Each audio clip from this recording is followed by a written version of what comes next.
بسم الله الرحمن الرحيم اقترب للناس حسابهم وهم في غفلة معرضون ما يأتيهم من ذكر من ربهم محدث إلا استمعوه وهم يلعبون لاهية قلوبهم وأسروا النجوى الذين ظلموا هل هذا إلا بشر مثلكم أفتأتون السحر وأنتم تبصرون. السلام علیکم ورحمۃ اللہ وبرکاتہ۔ انشاءاللہ آج ہم 17ویں پارے کے نصف اول کی مختصر تفسیر کریں گے۔ نحمدہ ونصلی علی رسولہ الکریم، اما بعد، اعوذ باللہ من الشیطان الرجیم، بسم اللہ الرحمن الرحیم۔ رب اشرح لی صدری ویسر لی امری واحلل عقدۃ من لسانی یفقہوا قولی، ربنا زدنا علما، اللہم فقہنا فی الدین، ربی یسر ولا تعسر وتمم بالخیر۔ سورۃ الانبیاء انشاءاللہ ہم شروع کریں گے۔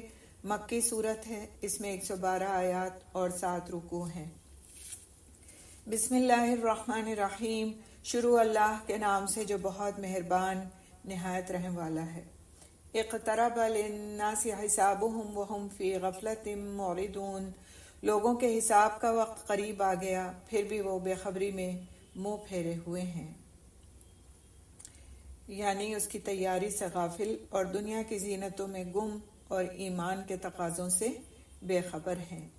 ما یأتیہم من ذکر من ربہم محدث الا استمعوہ وہم یلعبون، ان کے پاس ان کے رب کی طرف سے جو بھی نئی نصیحت آتی ہے اسے وہ کھیل کود میں ہی سنتے ہیں، یعنی قرآن جو وقتاً فوقتاً حسب حالات و ضروریات نیا اترتا رہتا ہے، وہ اگرچہ انہی کی نصیحت کے لیے اترتا ہے لیکن وہ اس سے کھیل اور استہزاء کرتے ہوئے سنتے ہیں، یعنی اس میں غور اور فکر و تدبر نہیں کرتے۔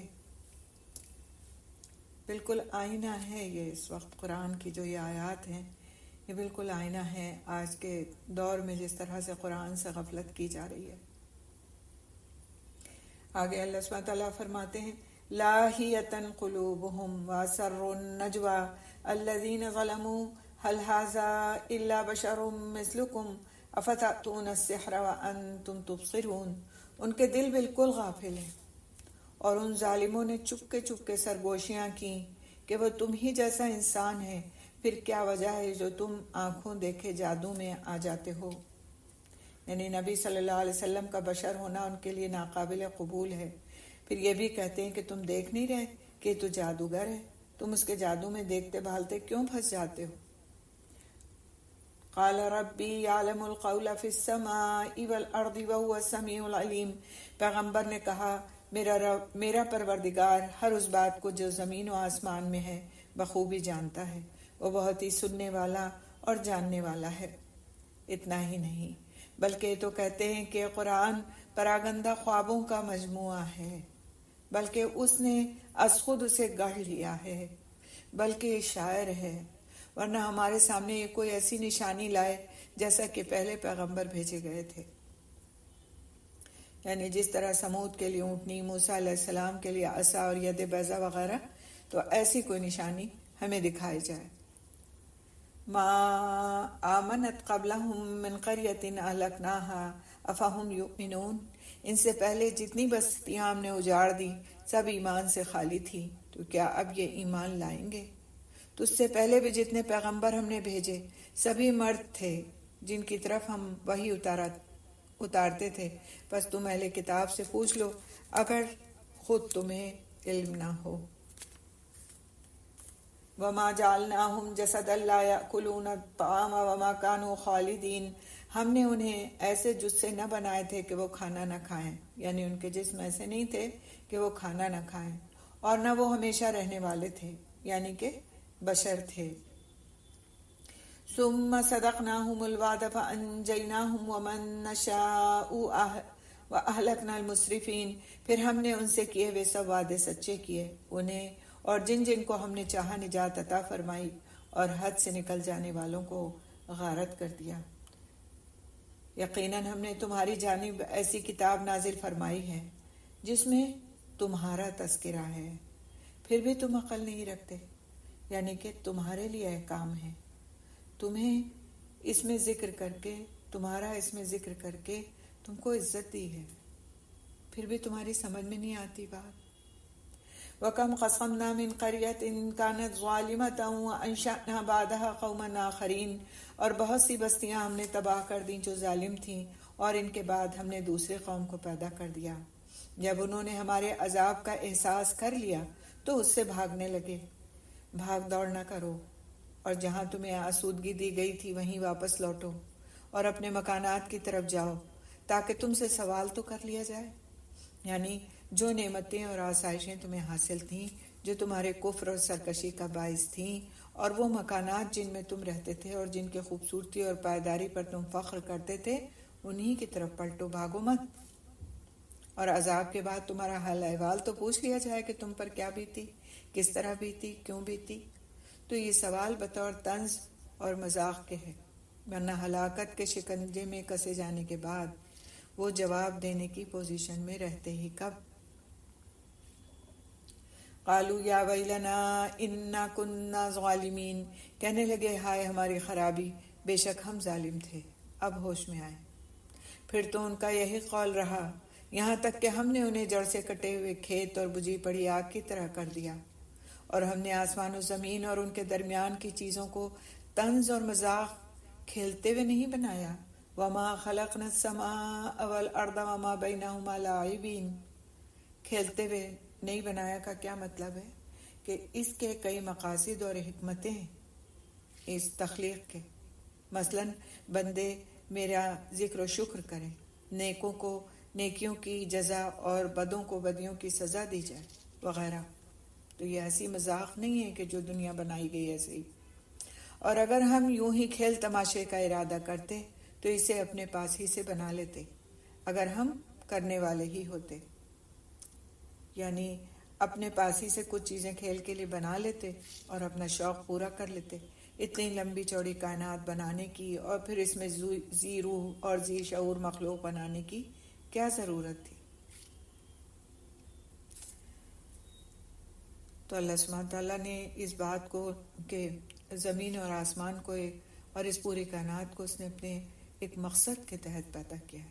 تو یہ ایک بہت سوچنے کی بات ہے کہ وہ آخر مقصد کیا ہے، کیوں پیدا کیا گیا۔ جب تک انسان اپنی پیدائش کے مقصد سے آگاہ نہیں ہوتا، جب تک کہ وہ کیسے پھر اس کے مطابق کام کر سکتا ہے، جب تک ہمارا کوئی گول نہیں ہوتا تب تک اس گول کی طرف چلنے کی سمت کو ہم کیسے مقرر کر سکتے ہیں۔ تو اپنی زندگی کا مقصد سمجھنا ضروری ہے، اور وہ ہے اللہ کی عبادت۔ آگے اللہ سبحانہ تعالیٰ فرماتے ہیں بل نقذف بالحق علی الباطل فیدمغه فاذا هو زاهق، بلکہ ہم باطل پر حق کی چوٹ لگاتے ہیں، بس وہ اسے کچل دیتا ہے اور وہ اسی وقت نابود ہو جاتا ہے، اور تم جو باتیں بناتے ہو وہ تمہارے لیے باعث خرابی ہیں۔ یعنی تخلیق کائنات کے مقاصد میں سے ایک اہم مقصد یہ ہے کہ یہاں حق و باطل کی جو مارکہ آرائی اور خیر و شر کے درمیان جو ٹکراؤ ہے، اس میں ہم حق اور خیر کو غالب اور باطل اور شر کو مغلوب کر دیں۔ چنانچہ ہم حق کو باطل پر یا سچ کو جھوٹ پر یا خیر کو شر پر مارتے ہیں، جس سے شر، باطل اور جھوٹ ختم ہو جاتے ہیں، اور چشم زدن میں، پلک جھپکتے میں وہ نیست و نابود ہو جاتے ہیں۔ وَلَهُ مَنْ فِي السَّمَاوَاتِ وَالْأَرْضِ وَمَنْ عِنْدَهُ لَا يَسْتَكْبِرُونَ عَنْ عِبَادَتِهِ وَلَا يَسْتَحْسِرُونَ، آسمانوں اور زمین میں جو ہے اسی اللہ کا ہے، اور جو اس کے پاس ہے وہ اس کی عبادت سے نہ سرکشی کرتے ہیں اور نہ تھکتے ہیں۔ اور وہ کون سی مخلوق ہے؟ وہ فرشتوں کی مخلوق ہے۔ یسبحون اللیل والنہار لا یفترون، وہ دن رات تسبیح بیان کرتے ہیں اور ذرا سی بھی سستی نہیں کرتے. سبحان اللہ، دنوں رات تسبیح بیان کرتے ہیں اور ذرا سی بھی سستی نہیں کرتے. کیا ان لوگوں نے زمین کی مخلوقات میں سے جنہیں معبود بنا رکھا ہے وہ زندہ کر دیتے ہیں؟ اگر آسمان و زمین میں سوائے اللہ کے اور بھی معبود ہوتے تو یہ دونوں درہم برہم ہو جاتے. یعنی اگر واقعی آسمان و زمین میں دو معبود ہوتے تو کائنات میں تصرف کرنے والی دو ہستیاں ہوتی، دو کا ارادہ، دو کا شعور اور مرضی کار فرما ہوتی. اور جب دو ہستیوں کا ارادہ اور فیصلہ کائنات میں چلتا تو یہ نظام کائنات اس طرح قائم رہ ہی نہیں سکتا تھا. بس اللہ عرش کا رب ہر اس وصف سے پاک ہے جو یہ مشرک بیان کرتے ہیں. لا یسأل عما یفعل وهم یسألون، وہ اپنے کاموں کے لیے کسی کے آگے جواب دہ نہیں اور سب اس کے آگے جواب دہ ہیں. کیا ان لوگوں نے اللہ کے سوا اور معبود بنا رکھے ہیں؟ ان سے کہہ دو لاؤ اپنی دلیل پیش کرو، یہ ہے میرے ساتھ والوں کی کتاب اور مجھ سے اگلوں کی دلیل. یعنی قرآن اور دوسرے ذکر سے سابقہ کتاب جو کتب آسمانی ہیں وہ مراد ہیں. مطلب یہ کہ قرآن میں اور اس سے قبل کی دیگر کتابوں میں سب میں صرف ایک ہی معبود کی الوہیت اور ربوبیت کا ذکر ملتا ہے، لیکن یہ مشرکین اس حق کو تسلیم کرنے کے لیے تیار نہیں اور بدستور اس توحید سے منہ موڑے ہوئے ہیں. بات یہ ہے کہ ان میں سے اکثر لوگ حق کو نہیں جانتے، بس اسی وجہ سے منہ موڑے ہوئے ہیں. وما ارسلنا من قبلك من رسول الا نوحي اليه انه لا اله الا انا فاعبدون. تجھ سے پہلے بھی جو رسول ہم نے بھیجا اس کی طرف یہی وحی نازل فرمائی کہ میرے سوا کوئی معبود برحق نہیں، بس تم سب میری ہی عبادت کرو. کہتے ہیں یعنی مشرک لوگ کہتے ہیں کہ رحمان کی اولاد ہے. غلط ہے، اس کی ذات پاک ہے، بلکہ وہ سب اس کے باعزت بندے ہیں. کسی بات میں اللہ پر پیش دستی نہیں کرتے بلکہ اس کے فرمان پر کاربند ہیں. تو اس میں مشرکین کا رد ہے جو فرشتوں کو اللہ کی بیٹیاں کہتے تھے. فرمایا کہ بیٹیاں نہیں ہیں، اس کے ذی عزت بندے اور اس کے فرما بردار ہیں. لا یسبقونہ بالقول وہم بامرہ یعملون، کسی بات میں اللہ پر پیش دستی نہیں کرتے بلکہ اس کے فرمان پر کاربند ہیں. ہر وقت اور ہر آن اس کی پیروی، اس کی عبادت میں مصروف کار ہیں. یعلم ما بین ایدیہم وما خلفہم ولا یشفعون الا لمن ارتضی وہم من خشیتہ مشفقون. وہ ان کے آگے پیچھے کے تمام امور سے واقف ہے، وہ کسی کی بھی سفارش نہیں کرتے بجز ان کے جن سے اللہ خوش ہو. وہ تو خود ہیبت الہی سے لرزاں اور ترزاں ہیں. اس سے معلوم ہوتا ہے کہ انبیاء و صالحین کے علاوہ فرشتے بھی سفارش کریں گے. صحیح حدیث سے بھی اس کی تائید ہوتی ہے، لیکن یہ سفارش انہی کے حق میں ہوگی جن کے لیے اللہ تعالیٰ پسند فرمائے گا. اور ظاہر بات ہے کہ اللہ تعالیٰ سفارش اپنے نافرمان بندوں کے لیے نہیں، صرف گناہگار مگر فرما بردار بندوں یعنی اہل ایمان اور توحیدی کے لیے پسند فرمائے گا. وَمَن يَقُلْ مِنْهُمْ إِنِّي إِلَٰهٌ مِّن دُونِهِ فَذَٰلِكَ نَجْزِيهِ جَهَنَّمَ، اور ان میں سے اگر کوئی بھی کہہ دے کہ اللہ کے سوا میں لائق عبادت ہوں تو ہم اسے دوزخ کی سزا دیں گے. ہم ظالموں کو اسی طرح سزا دیتے ہیں. کیا کافر لوگوں نے یہ نہیں دیکھا کہ آسمان اور زمین باہم ملے جلے تھے، پھر ہم نے انہیں جدا کیا اور ہر زندہ چیز کو ہم نے پانی سے پیدا کیا. ہر زندہ چیز کو ہم نے پانی سے پیدا کیا. کیا یہ لوگ پھر بھی ایمان نہیں لاتے؟ تو اس سے مراد ہے کہ اگر بارش اور چشموں کا پانی ہے تب بھی واضح ہے کہ اس سے رویدگی ہوتی ہے اور ہر ذی روح کو حیات نو ملتی ہے. تو ہر زندہ چیز کے وجود کا باعث وہ پانی کا قطرہ ہی ہے جو اللہ سبحانہ تعالیٰ کی طرف سے اس دنیا میں بھیجا جاتا ہے. ہر چیز کو اللہ سبحانہ تعالیٰ نے اس کی بیس جو بنائی وہ پانی بنائی، اس کی زندگی کا جو سورس بنایا وہ پانی بنایا. پھر اللہ سبحانہ تعالیٰ فرماتے ہیں کیا یہ لوگ پھر بھی ایمان نہیں لاتے؟ وجعلنا فی الارض رواسیا ان تمید بہم وجعلنا فیہا فجاجا سبلا لعلہم یہتدون، اور ہم نے زمین میں پہاڑ بنا دیے تاکہ وہ مخلوق کو ہلا نہ سکے، اور ہم نے اس میں کشادہ راہیں بنا دیں تاکہ وہ ہدایت حاصل کریں۔ آسمان کو محفوظ چھت بھی ہم ہی نے بنایا ہے، لیکن لوگ اس کی قدرت کے نمونوں پر دھیان ہی نہیں دھرتے، اس کتاب کائنات پر غور و فکر ہی نہیں کرتے۔ وہ اللہ ہے جس نے رات اور دن اور سورج اور چاند کو پیدا کیا ہے، ان میں سے ہر ایک اپنے اپنے مدار میں تیرتا پھرتا ہے۔ وَمَا جَعَلْنَا لِبَشَرٍ مِّن قَبْلِكَ الْخُلْدَ، آپ سے پہلے کسی انسان کو بھی ہم نے ہمیشگی نہیں دی، کیا اگر آپ مر گئے تو وہ ہمیشہ کے لیے رہ جائیں گے؟ كُلُّ نَفْسٍ ذَائِقَةُ الْمَوْتِ وَنَبْلُوكُمْ بِالشَّرِّ وَالْخَيْرِ فِتْنَةً وَإِلَيْنَا تُرْجَعُونَ، ہر جاندار موت کا مزہ چکھنے والا ہے، ہم بطریق امتحان تم میں سے ہر ایک کو برائی بھلائی میں مبتلا کرتے ہیں، اور تم سب ہماری طرف لوٹائے جاؤ گے۔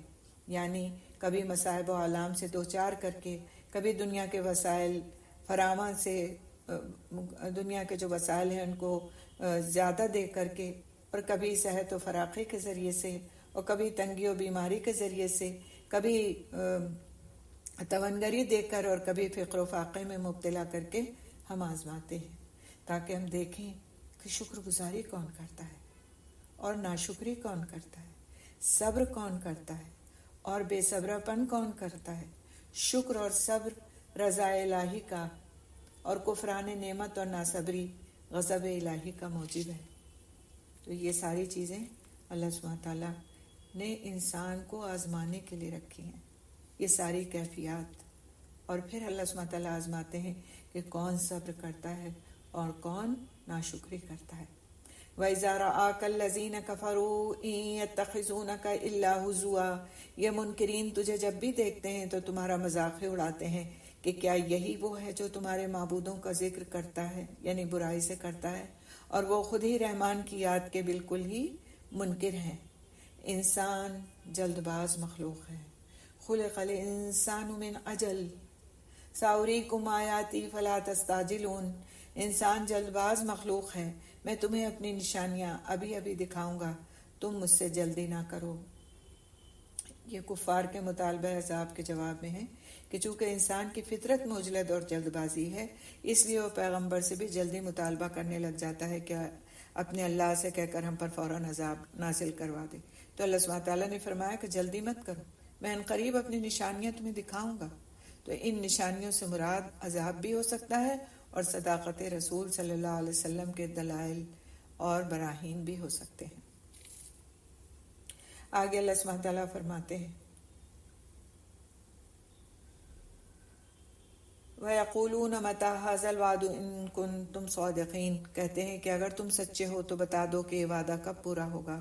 کاش یہ کافر جانتے کہ اس وقت نہ تو یہ کافر آگ کو اپنے چہروں سے ہٹا سکیں گے، اور نہ اپنی پیٹھوں سے، اور نہ ان کی مدد کی جائے گی۔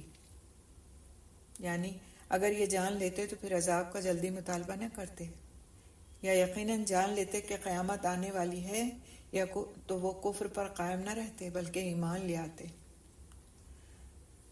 ہاں وعدے کی گھڑی ان کے پاس اچانک آ جائے گی اور انہیں ہکا بکا کر دے گی، پھر نہ تو یہ لوگ اسے ٹال سکیں گے اور نہ ذرا سی بھی مہلت دیے جائیں گے۔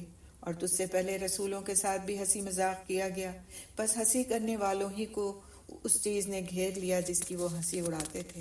یعنی کبھی بھی انسان کو، یہ تو رسول صلی اللہ علیہ وسلم کو تسلی دی جا رہی ہے کفار و مشرکین کے رویوں پر، لیکن اس میں ہر اس شخص کے لیے تسلی ہے جو اللہ کے راستے کا کام کرے اور اس کا مذاق اڑایا جائے، تو اس کو اطمینان رکھنا چاہیے کہ جو مذاق اڑا رہے ہیں ان کو سزا دینے والا ہمارا رب ہے، اور اس کام کو بڑھانے والا جو اس کے راستے کا کام ہے اور اس میں مدد دینے والا وہ بھی ہمارا ہی رب ہے۔ تو پھر ہمیں کسی قسم کی پھر کوئی پریشانی نہیں ہونا چاہیے، نہ ان کے مذاق سے اور ان کے نازیبہ رویوں سے دل برداشتہ ہونا چاہیے۔ اپنا کام کیے جائیں جو اللہ نے ہمارے سپرد کیا ہے، کہ دین کی دعوت کا کام، دین کو سیکھنے کا کام، اور باقی سب کچھ چھوڑ دیں اللہ پر، اللہ پر توکل کریں، انشاءاللہ وہی آگے لے چلنے والا ہے اپنے اس کام کو۔ قل من یکلؤکم باللیل والنہار من الرحمن، ان سے پوچھئے کہ رحمان کے عذاب سے دن اور رات تمہاری حفاظت کون کرتا ہے؟ بات یہ ہے کہ لوگ اپنے رب کے ذکر سے پھرے ہوئے ہیں۔ کیا ہمارے سوا ان کے اور معبود ہیں جو انہیں مصیبتوں سے بچا لیں؟ وہ تو خود اپنی مدد کی طاقت نہیں رکھتے اور نہ ہی انہیں ہمارے رفاقت ہی نصیب ہے۔ بل متعنا ہؤلاء وآباءہم، بلکہ ہم نے انہیں اور ان کے باپ دادوں کو زندگی کے سر و سامان دیے، یہاں تک کہ ان پر طویل مدت گزر گئی۔ کیا وہ نہیں دیکھتے کہ ہم زمین کو اس کے کناروں سے گھٹاتے چلے آ رہے ہیں؟ اب کیا وہی غالب ہیں؟ کہہ دیجئے میں تو تمہیں اللہ کی وحی کے ساتھ آگاہ کر رہا ہوں، مگر بہرے لوگ بات نہیں سنتے جبکہ انہیں آگاہ کیا جائے۔ تو وہ کس طرح سے بہرے ہیں کہ وہی قرآن و سنت سنا کر انہیں واعظ و نصیحت کی جا رہی ہے، جو کہ نبی کی ذمہ داری اور منصب ہے، لیکن جن لوگوں کے کانوں کو اللہ نے حق کے سننے سے بہرا کر دیا، آنکھوں پر پردہ ڈال دیا اور دلوں پر مہر لگا دی، ان پر اس قرآن کا اور واعظ و نصیحت کا کوئی اثر نہیں ہوتا۔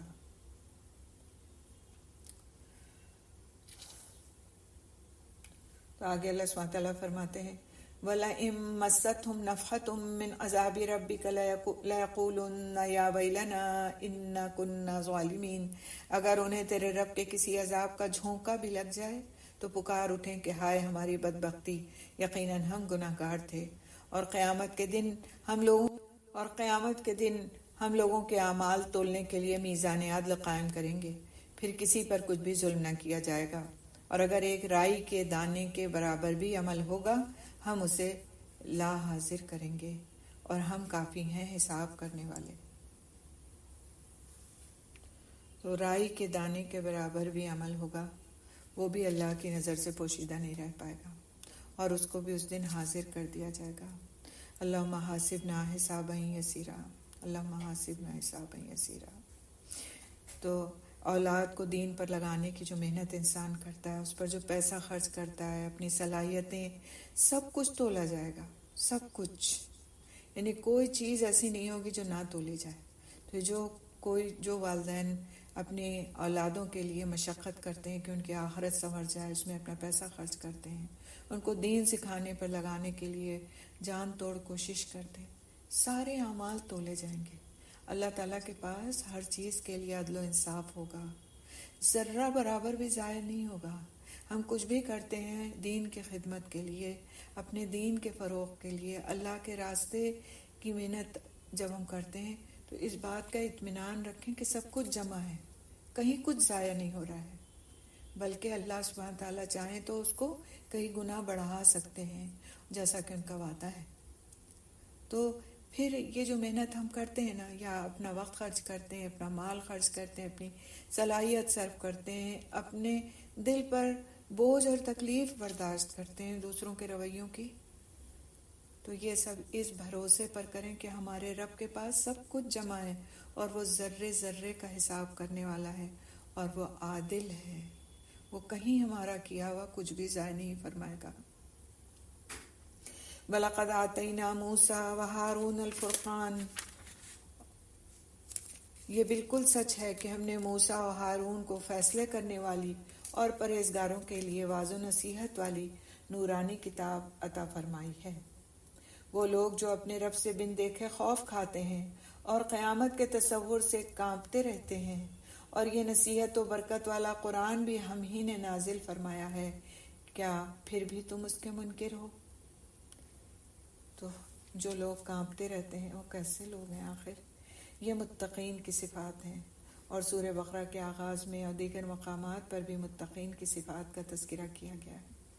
اور قرآن کے بارے میں اللہ سبحانہ وتعالیٰ کیا فرماتے ہیں کہ یہ قرآن جو یاد دہانی حاصل کرنے والے کے لیے ذکر و نصیحت اور خیر و برکت کا حامل ہے، اسے بھی ہم نے ہی اتارا ہے، تم اس کے منزل من اللہ ہونے سے کیوں انکار کرتے ہو؟ منزل من اللہ ہونے سے تمہارے انکار کی کیا وجہ ہے، جبکہ تمہیں اعتراف ہے کہ تورات اللہ کی طرف سے ہی نازل کردہ کتاب ہے۔ وَهَذَا ذِكْرٌ مُبَارَكٌ أَنزَلْنَاهُ أَفَأَنْتُمْ لَهُ مُنْكِرُونَ، اور یہ نصیحت و برکت والا قرآن بھی ہم ہی نے نازل فرمایا ہے، کیا پھر بھی تم اس کے منکر ہو؟ اللہ نہ کرے کہ ہم اس کا انکار کرنے والوں میں شمار ہوں، کیونکہ اگر ہم زبان سے اس کا اقرار کرتے ہیں اور اعمال سے اس کا انکار کرتے ہیں تو پھر اللہ ہی جانے کہ ہمارا کیا اثر ہوگا، کیونکہ انکار تو بہرحال انکار ہے۔ وَلَقَدْ آتَيْنَا إِبْرَاهِيمَ رُشْدَهُ مِن قَبْلُ وَكُنَّا بِهِ عَالِمِينَ، یقیناً ہم نے اس سے پہلے ابراہیم کو اس کی سمجھ بوجھ بخشی تھی اور ہم اس کے احوال سے بخوبی واقف تھے، جبکہ اس نے اپنے باپ سے اور اپنی قوم سے کہا کہ یہ مورتیاں جن کے تم مجاور بنے بیٹھے ہو کیا ہیں؟ سب نے جواب دیا کہ ہم نے اپنے باپ دادا کو انہی کی عبادت کرتے ہوئے پایا۔ آپ نے فرمایا پھر تو تم اور تمہارے باپ دادا سبھی یقیناً کھلی گمراہی میں مبتلا رہے۔ کہنے لگے کیا آپ ہمارے پاس سچ مچ حق لائے ہیں یا یوں ہی مذاق کر رہے ہیں؟ یہ اس لیے انہوں نے کہا کہ انہوں نے اس سے قبل توحید کی آواز سنی نہیں تھی، تو انہوں نے سوچا پتہ نہیں ابراہیم علیہ السلام کہیں ہمارے ساتھ مذاق تو نہیں کر رہے۔ تو حضرت ابراہیم علیہ السلام نے فرمایا نہیں، در حقیقت تم سب کا پروردگار تو وہ ہے جو آسمان و زمین کا مالک ہے، جس نے انہیں پیدا کیا ہے، میں تو اسی بات کا گواہ اور قائل ہوں، اور اللہ کی قسم میں تمہارے معبودوں کے ساتھ جب تم علیحدہ پیٹ پھیر کر چل دو گے ایک چال چلوں گا۔ انہوں نے آگاہ کر دیا میں یہ کام کروں گا۔ فَجَعَلَهُمْ جُزَازًا إِلَّا كَبِيرًا لَهُمْ لَعَلَّهُمْ إِلَيْهِ يَرْجِعُونَ، یعنی پس اس نے ان سب کے ٹکڑے ٹکڑے کر دیے۔ کس کے؟ ان کے بتوں کے، ان کے معبودوں کے۔ ہاں، صرف بڑے بت کو چھوڑ دیا، یہ بھی اس لیے کہ وہ سب اس کی طرف ہی لوٹیں۔ تو چنانچہ وہ لوگ، ان کے قوم کے لوگ جس دن اپنی عید یا کوئی جشن منا رہے تھے، ساری قوم اس کے لیے باہر چلی گئی اور ابراہیم علیہ السلام نے موقع غنیمت جا کر انہیں توڑ پھوڑ کر رکھ دیا، صرف ایک بڑا بت چھوڑ دیا۔ تو مفسرین کہتے ہیں کہ کلاڑی اس کے ہاتھ میں پکڑا دی تاکہ وہ اس سے پوچھیں۔ قالوا من فعل هذا بآلهتنا انه لمن الظالمین، یعنی جب وہ لوگ لوٹ کر آئے تو کہنے لگے کہ ہمارے خداؤں کے ساتھ یہ کس نے کیا؟ ایسا شخص تو یقیناً ظالموں میں سے ہے۔ بولے ہم نے ایک نوجوان کو ان کا تذکرہ کرتے ہوئے سنا تھا جسے ابراہیم کہا جاتا ہے، یعنی ان میں سے بعض نے کہا کہ وہ نوجوان ابراہیم علیہ السلام ہے نا، وہ ہمارے بتوں کے خلاف باتیں کرتا ہے، معلوم ہوتا ہے کہ یہ اسی کی کارستانی ہے۔ قالوا فاتوا به على اعین الناس لعلهم یشهدون، سب نے کہا اچھا اسے مجمع میں لوگوں کی نگاہوں کے سامنے لاؤ تاکہ سب دیکھیں۔ کہنے لگے اے ابراہیم کیا تو نے ہی ہمارے خداؤں کے ساتھ یہ حرکت کی ہے؟ قال بل فعلہ کبیرہم ھذا فاسألوہم ان کانوا ینطقون، جواب دیا کس نے؟ ابراہیم علیہ السلام نے، بلکہ اس کام کو ان کے بڑے نے کیا ہے، تم اپنے خداؤں سے ہی پوچھ لو اگر یہ بولتے چالتے ہوں۔ چانچہ ابراہیم علیہ السلام کو جب مجمع عام میں لایا گیا اور ان سے پوچھا گیا تو حضرت ابراہیم علیہ السلام نے جواب دیا کہ یہ کام تو اس بڑے بت نے کیا ہوگا، اگر یہ ٹوٹے ہوئے بت بول کر بتلا سکتے ہیں تو ذرا ان سے پوچھو تو صحیح۔ تو اس طرح سے انہوں نے کہا تاکہ وہ یہ بات جان لیں کہ جو نہ بول سکتا ہے نہ کسی چیز سے آگاہی کی صلاحیت رکھتا ہے وہ معبود یا خالق نہیں ہو سکتا۔ آگے اللہ سبحانہ وتعالیٰ فرماتے ہیں فرجعوا الى انفسهم فقالوا انکم انتم الظالمون، پس یہ لوگ اپنے جی میں سوچنے لگے اور کہنے لگے واقعی ظالم تو تم ہی ہو۔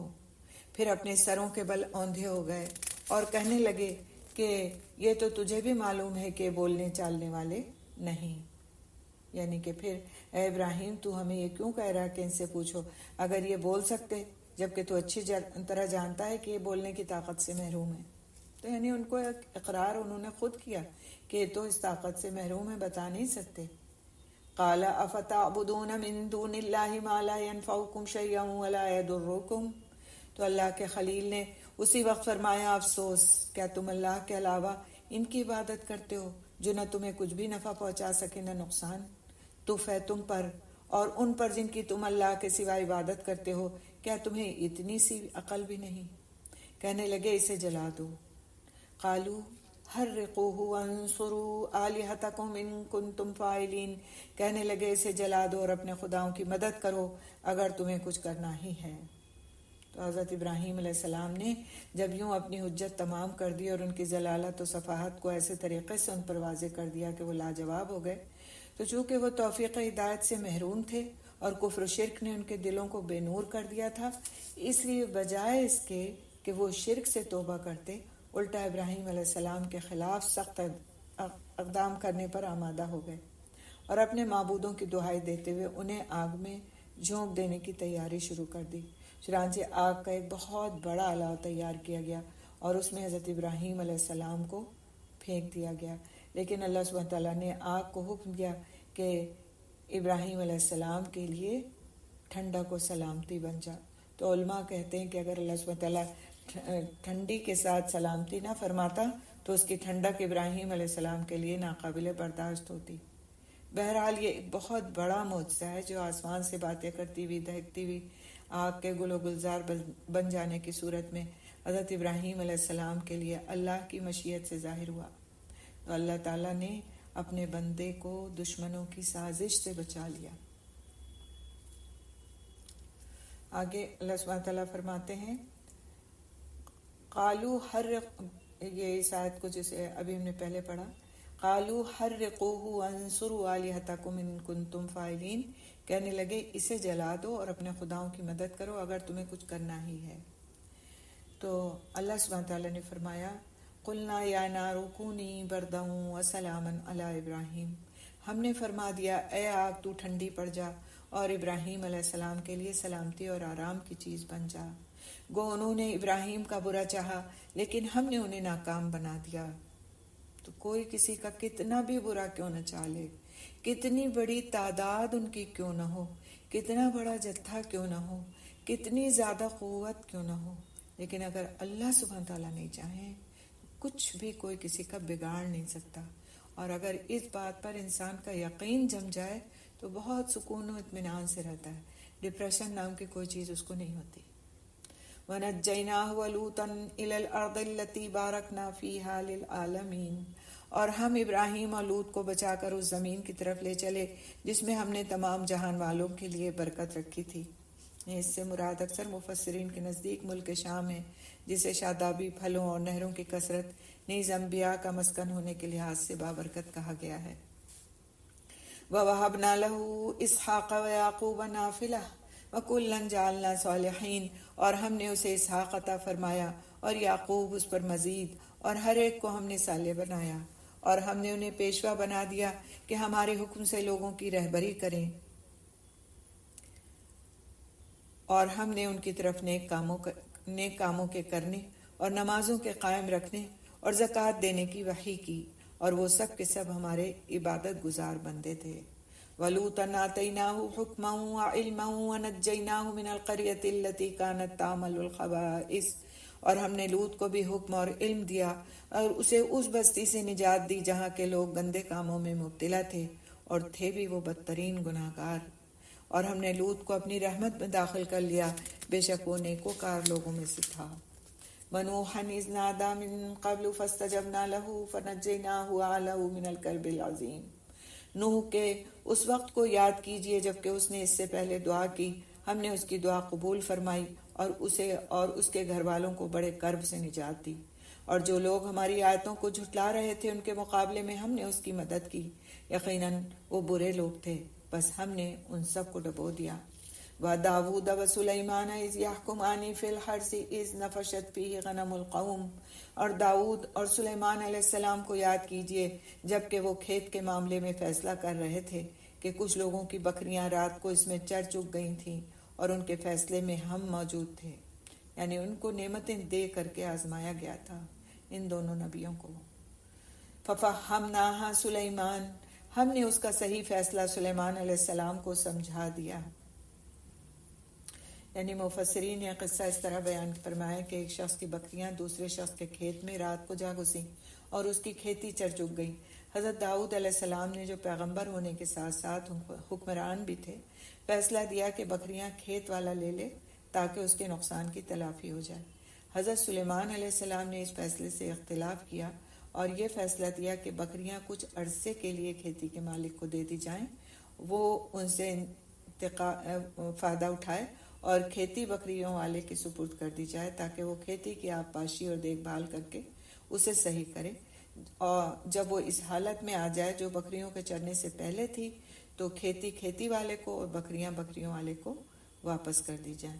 پہلے فیصلے کے مقابلے میں دوسرا فیصلہ اس لحاظ سے زیادہ بہتر تھا کہ اس میں کسی کو بھی اپنی چیز سے محروم ہونا نہیں پڑا، جبکہ پہلے فیصلے میں بکریوں والا اپنی بکریوں سے محروم کر دیا گیا تھا۔ تاہم اللہ سبحانہ تعالیٰ نے حضرت داؤد علیہ السلام کی بھی تعریف کی اور فرمایا کہ ہم نے ہر ایک کو، یعنی داؤد اور سلیمان علیہ السلام دونوں کو، علم و حکمت سے نوازا تھا۔ فَفَهَّمْنَاهَا سُلَيْمَانَ وَكُلًّا آتَيْنَا حُکْمًا وَعِلْمًا، ہم نے اس کا صحیح فیصلہ سلیمان علیہ السلام کو سمجھا دیا۔ ہاں، ہر ایک کو ہم نے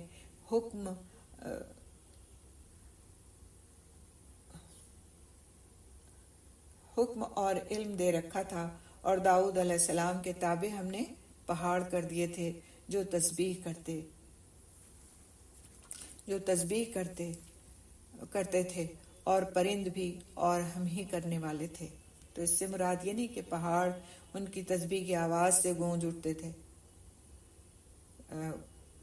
حالانکہ پہاڑوں پہ اونچی آواز، پہاڑوں کے درمیان اگر کوئی چیز پڑھی جائے اونچی آواز سے تو گونج پیدا ہو سکتی ہے، بلکہ اس کا مطلب لیکن یہاں پر یہ ہے کہ حضرت داؤد علیہ السلام کی تسبیح کے ساتھ پہاڑوں کا بھی تسبیح پڑھنا ہے، اور نیز یہ مجازن نہیں حقیقتاً تھا کہ جب وہ تسبیح کرتے تھے تو گونج نہیں بلکہ پہاڑ بھی ان کے ساتھ تسبیح کرتے تھے، اور اسی طرح سے پرندے بھی داؤد علیہ السلام کی پرسوز آواز سن کر کے تسبیح کرنے لگتے تھے۔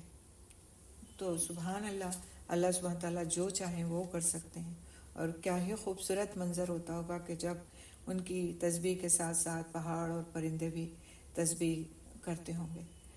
تو یہ سب کچھ کرنے والا اللہ سبحانہ تعالیٰ ہے، اس لیے اس میں کسی کو تعجب کرنے کی یا انکار کرنے کی ضرورت نہیں، کیونکہ اللہ سبحانہ تعالیٰ جو چاہیں کر سکتے ہیں۔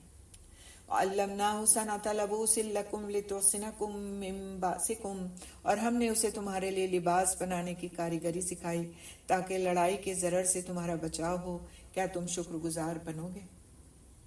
یعنی لوہے کو ہم نے داؤد علیہ السلام کے لیے نرم کر دیا تھا، اور وہ اس سے جنگی لباس اور لوہے کی زرہیں تیار کرتے تھے جو جنگ میں تمہاری حفاظت کا ذریعہ تھیں۔ تو حضرت قتادہ رضی اللہ تعالیٰ عنہ فرماتے ہیں کہ حضرت داؤد علیہ السلام سے پہلے بھی زرہیں بنتی تھیں، لیکن وہ سادہ اور بغیر کنڈوں اور بغیر حلقوں کے ہوتی تھیں۔ حضرت داؤد علیہ السلام پہلے شخص ہیں جنہوں نے کنڈے دار اور حلقے والی زرہیں بنائیں۔ اللہ سبحانہ تعالیٰ نے ان کو علم دیا اس کام کے کرنے کا۔ وَلِسُلَيْمَانَ الرِّيحَ عَاصِفَةً تَجْرِي بِأَمْرِهِ إِلَى الْأَرْضِ الَّتِي بَارَكْنَا فِيهَا وَكُنَّا بِكُلِّ شَيْءٍ عَالِمِينَ۔ ہم نے تند و تیز ہوا کو سلیمان علیہ السلام کے تابع کر دیا، جو اس کے فرمان کے مطابق اس زمین کی طرف چلتی تھی جہاں ہم نے برکت دے رکھی تھی، اور ہم ہر چیز سے باخبر اور دانا ہیں۔ اسی طرح بہت سے شیاطین بھی ہم نے اس کے تابع کیے تھے جو اس کے فرمان سے غوطے لگاتے تھے، اور اس کے سوا بھی بہت سے کام کرتے تھے، ان کے نگہبان ہم ہی تھے۔ یعنی جنوں کے اندر جو سرکشی اور فساد کا مادہ ہے، اس سے ہم نے سلیمان علیہ السلام کی حفاظت کی، اور وہ ان کے آگے سرتابی کی مجال نہیں رکھتے تھے۔ آگے اللہ سبحانہ تعالیٰ فرماتے ہیں وَأَيُّوبَ إِذْ نَادَى رَبَّهُ أَنِّي مَسَّنِيَ الضُّرُّ وَأَنْتَ أَرْحَمُ الرَّاحِمِينَ۔ ایوب علیہ السلام کی اس حالت کو یاد کرو جبکہ اس نے اپنے پروردگار کو پکارا کہ مجھے یہ بیماری لگ گئی ہے، اور تو رحم کرنے والوں سے زیادہ رحم کرنے والا ہے۔ فَاسْتَجَبْنَا لَهُ فَكَشَفْنَا مَا بِهِ مِنْ ضُرٍّ وَآتَيْنَاهُ أَهْلَهُ وَمِثْلَهُمْ مَعَهُمْ رَحْمَةً مِّنْ عِنْدِنَا وَذِكْرَىٰ لِلْعَابِدِينَ۔ تو ہم نے اس کی سن لی، اور جو دکھ اسے تھا اسے دور کر دیا، اور اس کو اہل و عیال عطا فرمائے، بلکہ اپنے خاص مہربانی سے ان کے ساتھ ویسے ہی، اور تاکہ سچے بندوں کے لیے سبب نصیحت ہو۔ اور اسماعیل اور ادریس اور ذوالکفل یہ سب صابر لوگ تھے، ہم نے انہیں اپنی رحمت میں داخل کر لیا، یہ سب لوگ نیک تھے۔ پھر آگے اللہ سبحانہ تعالیٰ حضرت یونس علیہ السلام کے بارے میں فرماتے ہیں وَظَنُّونِ إِذْ ذَهَبَ مُغَاضِبًا فَظَنَّ أَن لَّن نَّقْدِرَ عَلَيْهِ فنادى في الظلمات أن لا إله إلا أنت سبحانك إني كنت من الظالمين۔ مچھلی والے کو یاد کرو جبکہ وہ غصے سے چل دیا اور خیال کیا کہ ہم اسے نہ پکڑ سکیں گے، بالآخر وہ اندھیروں کے اندر سے پکار اٹھا کہ الہی تیرے سوا کوئی معبود نہیں، تو پاک ہے، بے شک میں ظالموں میں ہو گیا۔ تو مچھلی والے سے مراد حضرت یونس علیہ السلام ہیں، جو اپنی قوم سے ناراض ہو کر اور انہیں عذاب الہی کی دھمکی دے کر اللہ کے حکم کے بغیر ہی وہاں سے چل دیے تھے، جس پر اللہ سبحانہ تعالیٰ نے ان کی گرفت فرمائی اور انہیں مچھلی کا لقمہ بنا دیا۔ اس کی کچھ تفصیل سورہ یونس میں گزر چکی اور کچھ سورہ صافات میں آئے گی۔ تو الظلمات ظلمتن کی جمع ہے، یعنی اندھیرا۔ تو حضرت یونس علیہ السلام متعدد اندھیروں میں گھر گئے، رات کا اندھیرا، سمندر کا اندھیرا اور مچھلی کے پیٹ کا اندھیرا۔ تو اللہ سبحانہ تعالیٰ نے یونس علیہ السلام کی دعا قبول فرمائی۔ فَاسْتَجَبْنَا لَهُ وَنَجَّيْنَاهُ مِنَ الْغَمِّ وَكَذَلِكَ نُنْجِي الْمُؤْمِنِينَ۔ تو ہم نے اس کی پکار سن لی اور اسے غم سے نجات دے دی، اور ہم ایمان والوں کو اسی طرح بچا لیا کرتے ہیں۔ تو اللہ سبحانہ تعالیٰ فرماتے ہیں کہ اسے اندھیروں سے اور مچھلی کے پیٹ سے نجات دی، اور جو بھی مومن ہمیں اسی طرح مشکلات میں، مصیبتوں میں پکارے گا، ہم اسے نجات دیں گے۔ حدیث میں آتا ہے کہ نبی صلی اللہ علیہ وسلم نے فرمایا، جس مسلمان نے بھی ان الفاظ یعنی لا الہ الا انت سبحانک انی کنت من الظالمین کے ساتھ کسی معاملے کے لیے دعا مانگی تو اللہ سبحانہ تعالیٰ نے اسے قبول فرمایا ہے۔ جامع ترمذی کی روایت ہے۔ آگے چلتے ہیں انشاءاللہ۔ اللہ سبحانہ تعالیٰ فرماتے ہیں وَزَكَرِيَّا إِذْ نَادَى رَبَّهُ رَبِّ لَا تَذَرْنِي فَرْدًا وَأَنْتَ خَيْرُ الْوَارِثِينَ۔ اور زکریا کو یاد کرو جب اس نے اپنے رب سے دعا کی کہ اے میرے پروردگار مجھے تنہا نہ چھوڑ، تو سب سے بہتر وارث ہے۔ فَاسْتَجَبْنَا لَهُ وَوَهَبْنَا لَهُ يَحْيَىٰ۔ تو ہم نے اس کی دعا کو قبول فرما کر اسے یحییٰ عطا فرمایا اور اس کی بیوی کو اس کے لیے درست کر دیا۔ یہ بزرگ لوگ نیک کاموں کی طرف جلدی کرتے تھے اور ہمیں امید اور خوف سے پکارتے تھے اور ہمارے سامنے عاجزی کرنے والے تھے۔ تو اللہ سبحانہ تعالیٰ نے ان لوگوں کی دعاؤں کی قبولیت کے جو اسباب تھے وہ بتائے۔ کیا اسباب تھے؟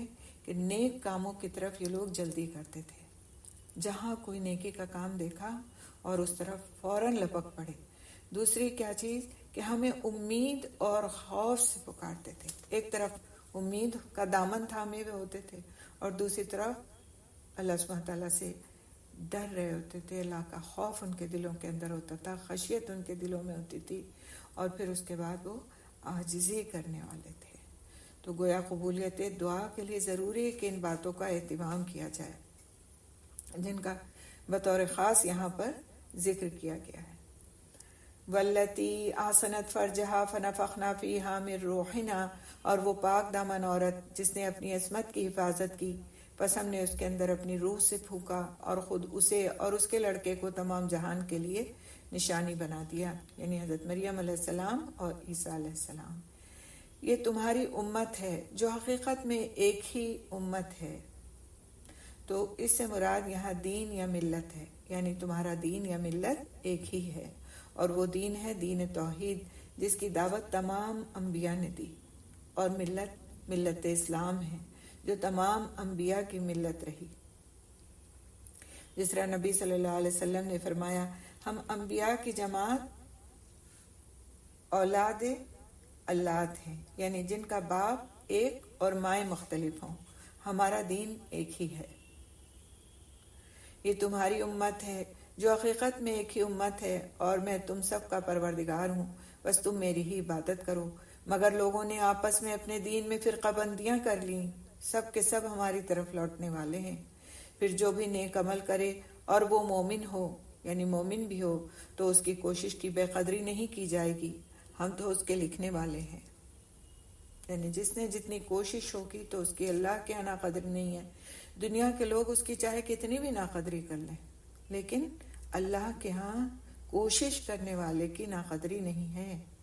اور پھر مزید اس پر یہ بات کہی گئی کہ ہم تو اس کے لکھنے والے ہیں، یعنی لکھی ہوئی بات تو پھر مزید پختہ ہوتی ہے۔ وَحَرَامٌ عَلَىٰ قَرْيَةٍ أَهْلَكْنَاهَا أَنَّهُمْ لَا يَرْجِعُونَ، اور جس بستی کو ہم نے ہلاک کر دیا اس پر لازم ہے کہ وہاں کے لوگ پلٹ کر نہیں آئیں گے، یہاں تک کہ یاجوج اور ماجوج کھول دیے جائیں گے اور وہ ہر بلندی سے دوڑتے ہوئے آئیں گے، یعنی قرب قیامت کی نشانیوں کی بات کی جا رہی ہے۔ اور سچا وعدہ قریب آ لگے گا، اس وقت کافروں کی نگاہیں پھٹی کی پھٹی رہ جائیں گی کہ ہائے افسوس ہم اس حال سے غافل تھے، بلکہ فی الواقع ہم قصوروار تھے۔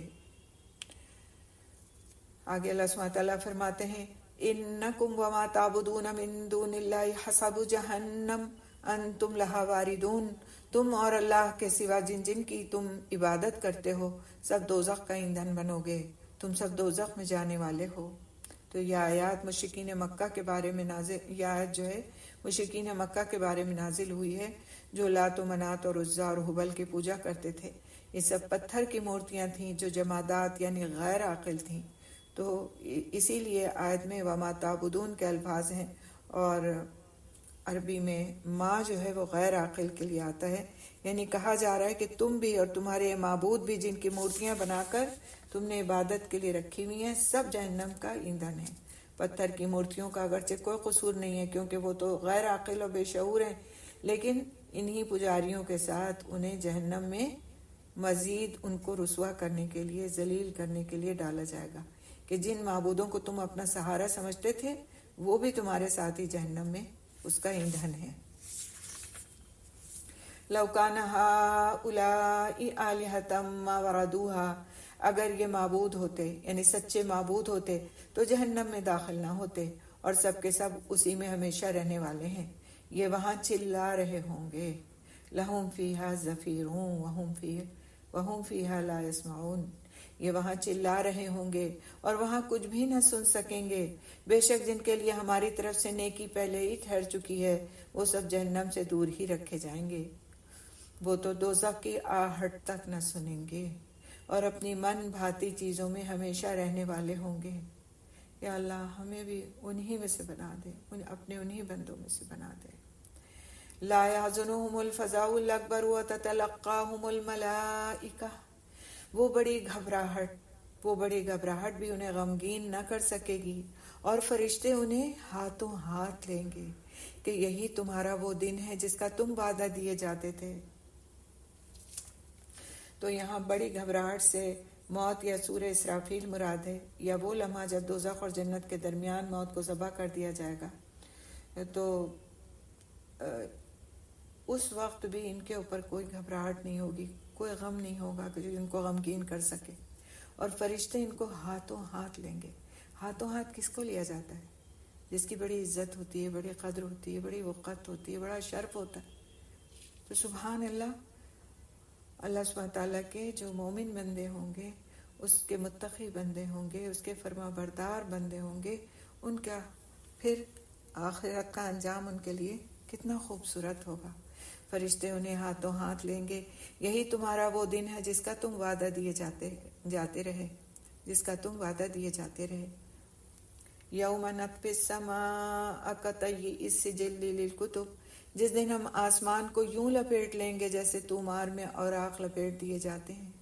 جیسا کہ ہم نے اول دفعہ پیدائش کی تھی اسی طرح دوبارہ کریں گے، یہ ہمارے ذمہ وعدہ ہے اور ہم اسے ضرور کر کے ہی رہیں گے۔ یعنی جس طرح کاتب لکھنے کے بعد اوراق یا رجسٹر لپیٹ کر رکھ دیتا ہے، اسی طرح سے آسمان لپیٹ دیے جائیں گے۔ سورہ زمر میں آتا ہے کہ آسمان اس کے یعنی اللہ سبحانہ تعالیٰ کے دائیں ہاتھ میں لپٹے ہوئے ہوں گے۔ تو اللہ سبحانہ تعالیٰ کے لیے کوئی بھی چیز مشکل نہیں۔ آسمان کی وسعتیں دیکھیں اور اس کے لپیٹنے کا بیان دیکھیں، تو یہ سب کچھ اللہ کے لیے آسان ہے، اسی نے پیدا کیا، سب کچھ اسی کی مخلوق ہے۔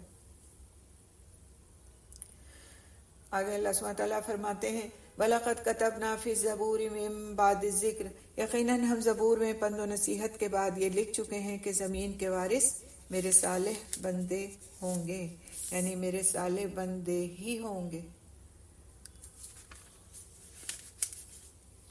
ان فی ھذا لبلاغا لقوم عابدین، عبادت گزار بندوں کے لیے تو اس میں یقیناً ایک بڑا پیغام ہے، اور ہم نے آپ کو تمام جہان والوں کے لیے رحمت بنا کر ہی بھیجا ہے۔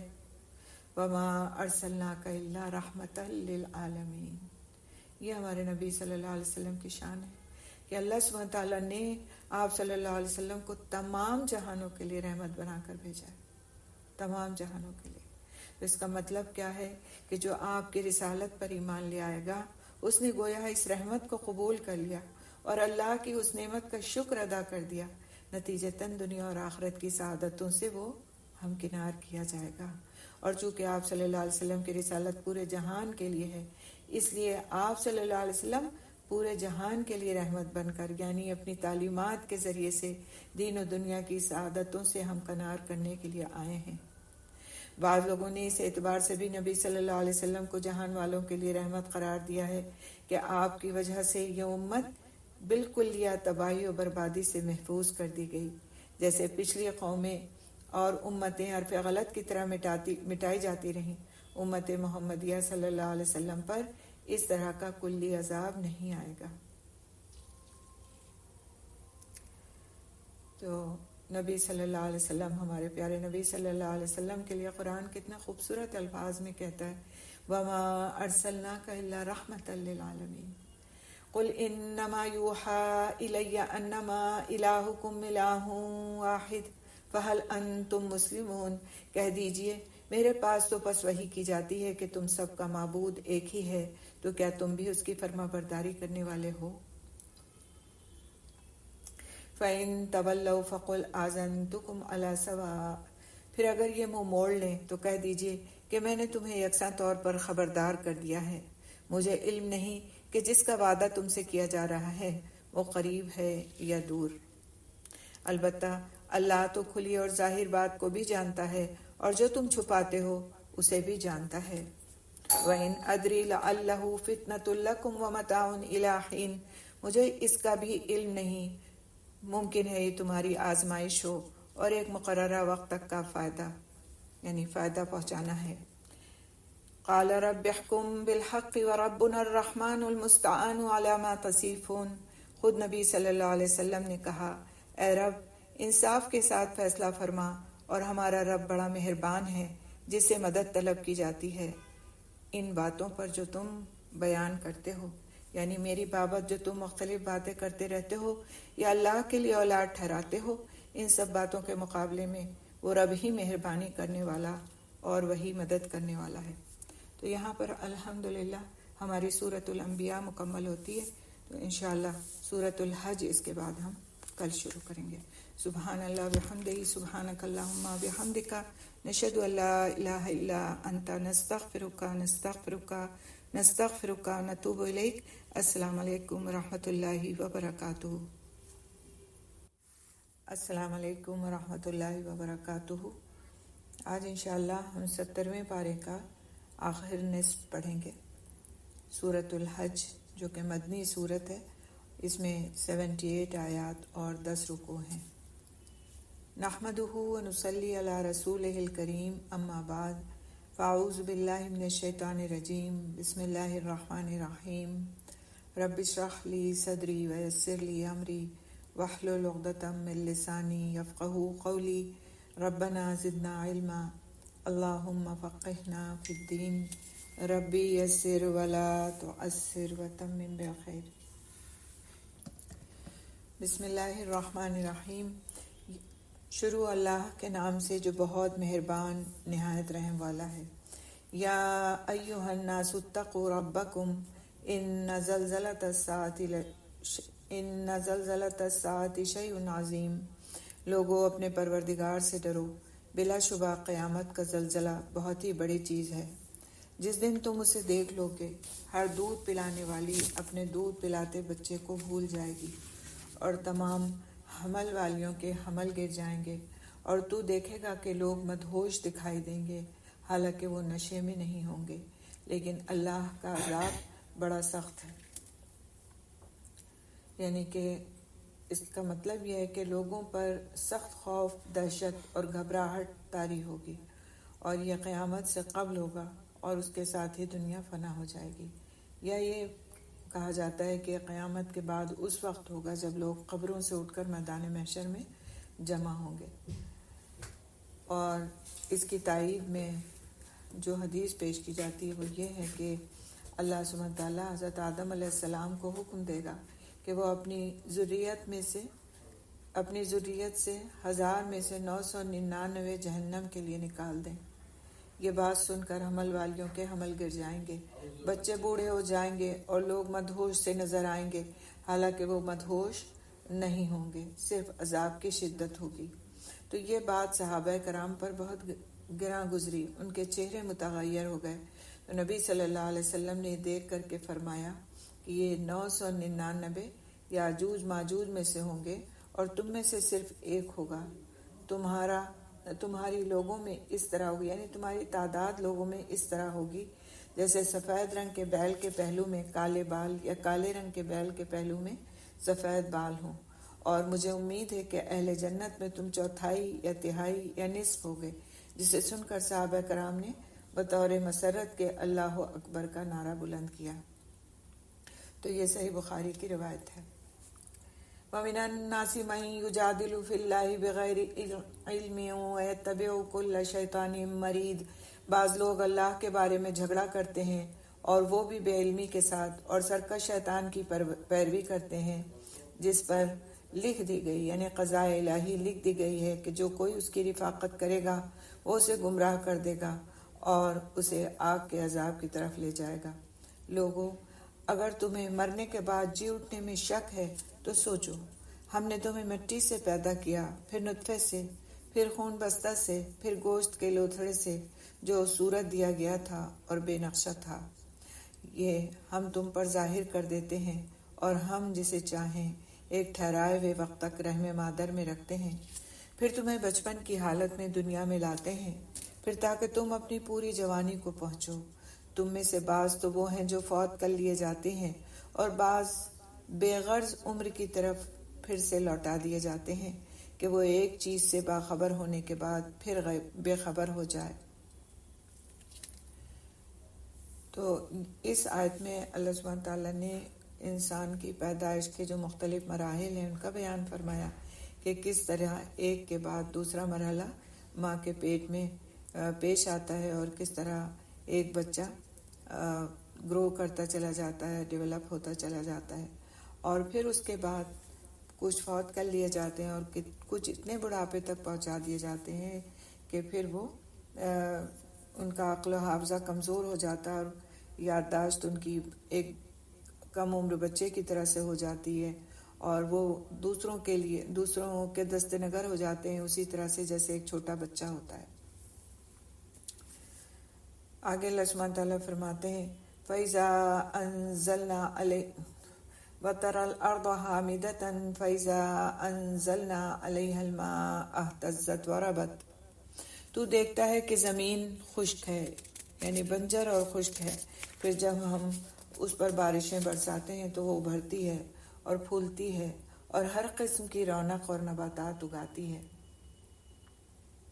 یعنی اسی طرح سے پھر اللہ سبحانہ تعالیٰ مردوں کو زندہ کر سکتے ہیں، جس طرح سے وہ بنجر پڑی ہوئی کھیتی اور زمین کو پانی کے ذریعے برسا کر اس کو پھر سے ہرا بھرا کر دیتے ہیں۔ ذالک بأن اللہ هو الحق، یہ اس لیے کہ اللہ ہی حق ہے اور وہی مردوں کو زندہ کرتا ہے اور وہ ہر چیز پر قدرت رکھنے والا ہے، اور یہ کہ قیامت قطعاً آنے والی ہے جس میں کوئی شک و شبہ نہیں، اور یقیناً اللہ قبروں والوں کو دوبارہ زندہ فرمائے گا۔ بعض لوگ اللہ کے بارے میں بغیر علم کے اور بغیر ہدایت کے اور بغیر روشن کتاب کے جھگڑتے ہیں، اپنی کروٹ موڑنے والا بن کر، اس لیے کہ اللہ کی راہ سے بہکا دے۔ اسے دنیا میں بھی رسوائی ہوگی اور قیامت کے دن بھی ہم اسے جہنم میں جلنے کا عذاب چکھائیں گے۔ تو یہ اس شخص کی کیفیت بیان کی گئی ہے جو بغیر کسی عقلی اور نقلی دلیل کے اللہ کے بارے میں جھگڑتا ہے، کہ وہ تکبر اور اعراض کرتے ہوئے اپنی گردن موڑتے ہوئے پھرتا ہے اور کیا کام کرتا ہے؟ لوگوں کو بہکانے کا کام۔ تو پھر اللہ سبحانہ تعالیٰ نے اس کا نتیجہ کیا بتا دیا کہ اسے دنیا میں بھی رسوائی ہوگی ایسے شخص کو، اور قیامت کے دن بھی ہم اسے جہنم میں جلنے کا عذاب چکھائیں گے۔ اللہم احفظنا۔ ذالک بما قدمت یداک وان اللہ لیس بظلام للعبید، یہ ان اعمال کی وجہ سے ہے جو تیرے ہاتھوں نے آگے بھیج رکھے تھے۔ یقین مانو کہ اللہ اپنے بندوں پر ظلم کرنے والا نہیں، یعنی یہ جو عذاب اس کو دیا جائے گا دنیا اور آخرت کا، دنیا میں رسوائی کا اور آخرت میں جہنم میں جلنے کا، تو یہ اللہ تعالیٰ کی طرف سے کیا ہوا کوئی ظلم نہیں ہے، بلکہ یہ ان اعمال کا نتیجہ ہے جو اس نے خود کیے، کیونکہ اعمال کرنے کی آزادی اللہ سبحانہ تعالیٰ نے اپنے بندوں کو عطا فرمائی ہے، اور پھر انہی اعمال کے نتیجے میں اللہ سبحانہ تعالیٰ اس کا فیصلہ فرمائیں گے۔ وَمِنَ النَّاسِ مَن يَعْبُدُ اللَّهَ عَلَى حَرْفٍ فَإِنْ أَصَابَهُ خَيْرٌ اطْمَأَنَّ بِهِ، بعض لوگ ایسے بھی ہیں کہ ایک کنارے پر ہو کر اللہ کی عبادت کرتے ہیں، یعنی ایک کنارے پر کھڑے ہو کر اللہ کی عبادت کرتے ہیں، اگر کوئی نفع مل گیا تو دلچسپی لینے لگتے ہیں، اور اگر کوئی آفت آ گئی تو اسی وقت منہ پھیر لیتے ہیں۔ انہوں نے دونوں جہان کا نقصان اٹھا لیا، واقعی یہ کھلا نقصان ہے۔ اللہ کے سوا انہیں پکارا کرتے ہیں جو نہ انہیں نقصان پہنچا سکیں نہ نفع، یہی تو دور دراز کی گمراہی ہے۔ اسے پکارتے ہیں جس کا نقصان اس کے نفع سے زیادہ قریب ہے، یقیناً برے والی ہیں اور برے ساتھی۔ ان اللہ یدخل الذین آمنوا وعملوا الصالحات جنات تجری من تحتها الانہار ان اللہ یفعل ما یرید، جو لوگ اللہ پر ایمان لائے اور انہوں نے نیک عمل بھی کیے تو اللہ ضرور انہیں ایسے باغوں میں داخل کرے گا جن کے نیچے نہریں بہہ رہی ہوں گی۔ یقیناً اللہ جو ارادہ کرے اسے کر کے رہتا ہے۔ من کان یظن ان لن ینصرہ اللہ فی الدنیا والآخرۃ فلیمدد، جس کا یہ خیال ہو کہ اللہ اپنے رسول کی مدد دونوں جہان میں نہ کرے گا، وہ اونچائی پر ایک رسہ باندھ کر کاٹ لے، یعنی اپنے حلق میں پھندا پھانس لے، پھر دیکھے کہ اس کی چالاکیوں سے وہ بات ہٹ جاتی ہے جو اسے تڑپا رہی ہے۔ یعنی کہ کتنی ہی کوشش کرے انسان تقدیر کے فیصلے کو نہیں بدل سکتا۔ تو اس کے ایک معنی تو یہ کیے گئے کہ ایسا شخص جو یہ چاہتا ہے کہ اللہ تعالیٰ اپنے پیغمبر کی مدد نہ کرے کیونکہ اس کے غلبے و فتح سے اسے تکلیف ہوتی ہے، تو وہ اپنے گھر کی چھت پر رسی لٹکا کر اور اپنے گلے میں اس کا پھندا لے کر رسی کو کاٹ ڈالے، یعنی اپنا گلا گھونٹ لے، شاید یہ خودکشی سے غیظ و غضب سے بچا لے جو محمد صلی اللہ علیہ وسلم کے بڑھتے ہوئے اثر و نفوذ کو دیکھ کر اپنے دل میں پاتا ہے۔ دوسرے ایک معنی یہ ہے کہ وہ ایک رسہ لے کر آسمان پر چڑھ جائے اور آسمان سے جو وحی یا مدد آتی ہے اس کا سلسلہ ختم کر دے اگر وہ کر سکتا ہے، اور دیکھے کہ کیا اس کے بعد اس کا کلیجہ ٹھنڈا ہو گیا ہے۔ تو امام ابن کثیر رحمۃ اللہ علیہ نے پہلے مفہوم کو اور امام شوکانی رحمۃ اللہ علیہ نے دوسرے مفہوم کو زیادہ پسند فرمایا ہے۔ آگے اللہ سبحانہ تعالیٰ فرماتے ہیں وَكَذَلِكَ أَنزَلْنَاهُ آيَاتٍ بَيِّنَاتٍ وَأَنَّ اللَّهَ يَهْدِي مَن يُرِيدُ، ہم نے اسی طرح اس قرآن کو واضح آیتوں میں اتارا ہے جسے اللہ چاہے ہدایت نصیب فرماتا ہے۔ ایماندار اور یہودی اور صابی اور نصرانی اور مجوسی اور مشرکین، ان سب کے درمیان قیامت کے دن خود اللہ فیصلے کر دے گا۔ اللہ ہر چیز پر گواہ ہے۔ ان اللہ علی کل شیء شہید، اللہ ہر چیز پر گواہ ہے۔ الم تر ان اللہ یسجد له من فی السماوات ومن فی الارض والشمس والقمر والنجوم والجبال والشجر والدواب وکثیر من الناس وکثیر حق علیہ العذاب ومن یہن اللہ فما له من مکرم ان اللہ یفعل ما یشاء۔ کیا تو نہیں دیکھ رہا کہ اللہ کے سامنے سجدے میں ہے سب آسمانوں والے اور سب زمینوں والے اور سورج اور چاند اور ستارے اور پہاڑ اور درخت اور جانور اور بہت سے انسان بھی، ہاں بہت سے وہ بھی ہیں جن پر عذاب کا مقولہ ثابت ہو چکا ہے، اور جسے اللہ ذلیل کر دے اسے کوئی عزت دینے والا نہیں۔ اللہ جو چاہتا ہے کرتا ہے۔ تو یہ آیت سجدہ ہے اور یہاں پر انشاءاللہ ہم سجدہ کر لیں گے اور اس کے بعد آگے چلیں گے۔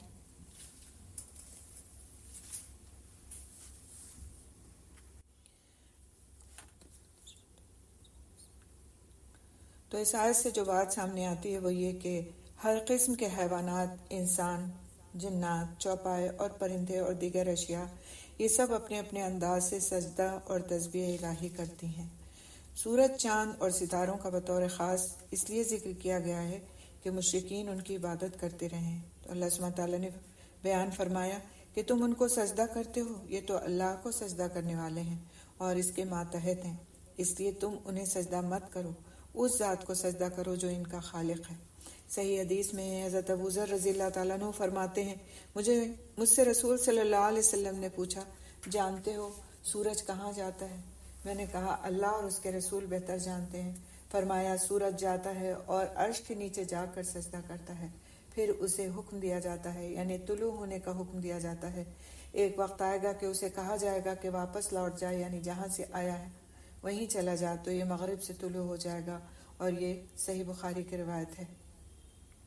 اسی طرح ایک صحابی کا واقعہ آتا ہے، جامع ترمذی کی روایت ہے۔ حدیث میں بیان کیا گیا کہ انہوں نے خواب میں اپنے ساتھ درخت کو سجدہ کرتے ہوئے دیکھا۔ پہاڑوں اور درختوں کے سجدے میں ان کے سایوں کا دائیں بائیں پھرنا یا جھکنا بھی شامل ہے، جیسا کہ سورہ رعد اور سورہ نحل میں بھی فرمایا گیا۔ تو یہ جو سجدہ ہے کہ بہت سے انسان بھی سجدہ کرتے ہیں، تو یہ سجدہ اطاعت اور عبادت ہے جس کو انسانوں کی ایک بڑی تعداد کرتی ہے اور اللہ کی رضا کی مستحق قرار پاتی ہے۔ تو آپ صلی اللہ علیہ وسلم کی حدیث کا مفہوم ہے کہ تم پر سجدوں کی کثرت لازم ہے، اور ہر سجدے سے انسان کا ایک درجہ بڑھا دیا جاتا ہے اور گناہ مٹا دیا جاتا ہے۔ تو سبحان اللہ، سجدوں کی کثرت کتنی ضروری ہے، اور اس میں خاص طور سے جو بات کہی گئی کہ جوانی کی جو عبادت ہے، جو انسان اپنے اس وقت میں کرتا ہے جب وہ خواہشات کا اسیر ہوتا ہے، تو اس کی اللہ سبحانہ تعالیٰ کی نظر میں بہت زیادہ اہمیت ہے۔ اور اگر کوئی شخص اپنی جوانی کی زندگی میں اللہ سبحانہ تعالیٰ کی عبادت کرتا ہے اور اس کی اطاعت میں اپنا وقت گزارتا ہے، تو اس کا مقام عرش کے نیچے رکھا گیا، یعنی عرش کے سائے میں اس کا مقام ہوگا۔ پھر یہ کہ سجدے کی جگہ کو آگ نہیں کھائے گی۔ سبحان اللہ، سجدوں کی اتنی اہمیت ہے، تو سجدوں کی کثرت لازم کرنا ضروری ہے، خاص طور سے اب جو مہینہ آ رہا ہے رمضان کا، اس میں نمازوں کی کثرت، سجدہ شکر کرنا، کہ کوئی بھی عبادت کر لیں، اچھا کام کر لیں، اس کے لیے پھر سجدہ شکر بجا لائیں۔ یہ سارے اعمال انسان کے درجات کو بلند کرنے والے ہیں۔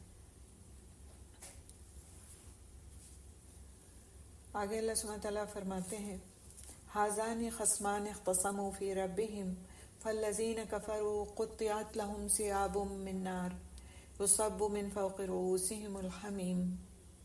یہ دونوں اپنے رب کے بارے میں اختلاف کرنے والے ہیں۔ کون دونوں؟ یعنی اس سے بعض نے تو مراد گمراہ فرقے اور اس کے مقابلے میں دوسرا فرقہ مسلمانوں کو لیا ہے کہ یہ دونوں اپنے رب کے بارے میں جھگڑتے ہیں۔ مسلمان تو اس کی وحدانیت اور اس کی قدرت کے قائل ہیں، جبکہ دوسرے اللہ کے بارے میں مختلف گمراہیوں میں مبتلا ہیں۔ یہ دونوں اپنے رب کے بارے میں اختلاف کرنے والے ہیں، پس کافروں کے لیے تو آگ کے کپڑے بیونت کر کاٹے جائیں گے اور ان کے سروں کے اوپر سے سخت کھولتا ہوا پانی بہایا جائے گا۔ یہ بھی کہا جا سکتا تھا کہ ان کے لیے آگ کے کپڑے ہوں گے، لیکن اس کی اور زیادہ سیویریٹی کو بیان کرنے کے لیے بات کہی گئی کہ ان کے کپڑے، آگ کے کپڑے بیونت کر کاٹے جائیں گے، یعنی بالکل ان کے ناپ کے ہوں گے، تاکہ وہ ان کے جسم سے لگے رہیں اور آگ کی شدت ان کو اس سے زیادہ محسوس ہو۔ اللہ تعالیٰ محفوظ رکھے ایسے حالات سے اور ایسے وقت سے۔ یُصْہَرُ بِهِ مَا فِی بُطُونِہِمْ وَالْجُلُودِ۔ اور پچھلی آیت کا آخر کا حصہ کیا ہے کہ ان کے سروں کے اوپر سے سخت کھولتا ہوا پانی بہایا جائے گا، جس کا نتیجہ کیا ہوگا؟ جس سے ان کے پیٹ کی سب چیزیں اور کھالیں پگھل جائیں گی، اور ان کی سزا کے لیے لوہے کے ہتھوڑے ہیں۔ یہ جب بھی وہاں کے غم سے نکل بھاگنے کا ارادہ کریں گے، وہیں لوٹا دیے جائیں گے اور کہا جائے گا جلنے کا عذاب چکھو۔ اللہم احفظنا، اللہم احفظنا، اللہم احفظنا۔ ان اللہ یدخل الذین آمنوا وعملوا الصالحات جنات تجری من تحتها الانہار۔ ایمان والوں اور نیک کام والوں کو اللہ ان جنتوں میں لے جائے گا جن کے درختوں تلے سے نہریں بہہ رہی ہیں، جہاں وہ سونے کے کنگن پہنائے جائیں گے اور سچے موتی بھی۔ وہاں ان کا لباس خالص ریشم کا ہوگا۔ ان کو پاکیزہ بات کی رہنمائی کر دی گئی اور قابل تعریف راہ کی ہدایت کر دی گئی۔ یعنی یہ جنت ایسی جگہ ہے جہاں پاکیزہ باتیں ہی ہوں گی، اور وہاں کوئی بیہودہ اور گناہ کی بات نہیں ہوگی، اور وہاں ان کے لیے طرح طرح کی نعمتیں ہوں گی۔ اللہ تعالی ہمیں بھی ایسے اعمال کی توفیق نصیب فرمائے اور اپنی رحمت سے ہمیں اپنی ان جنتوں میں داخل ہونے کی توفیق عطا فرمائے۔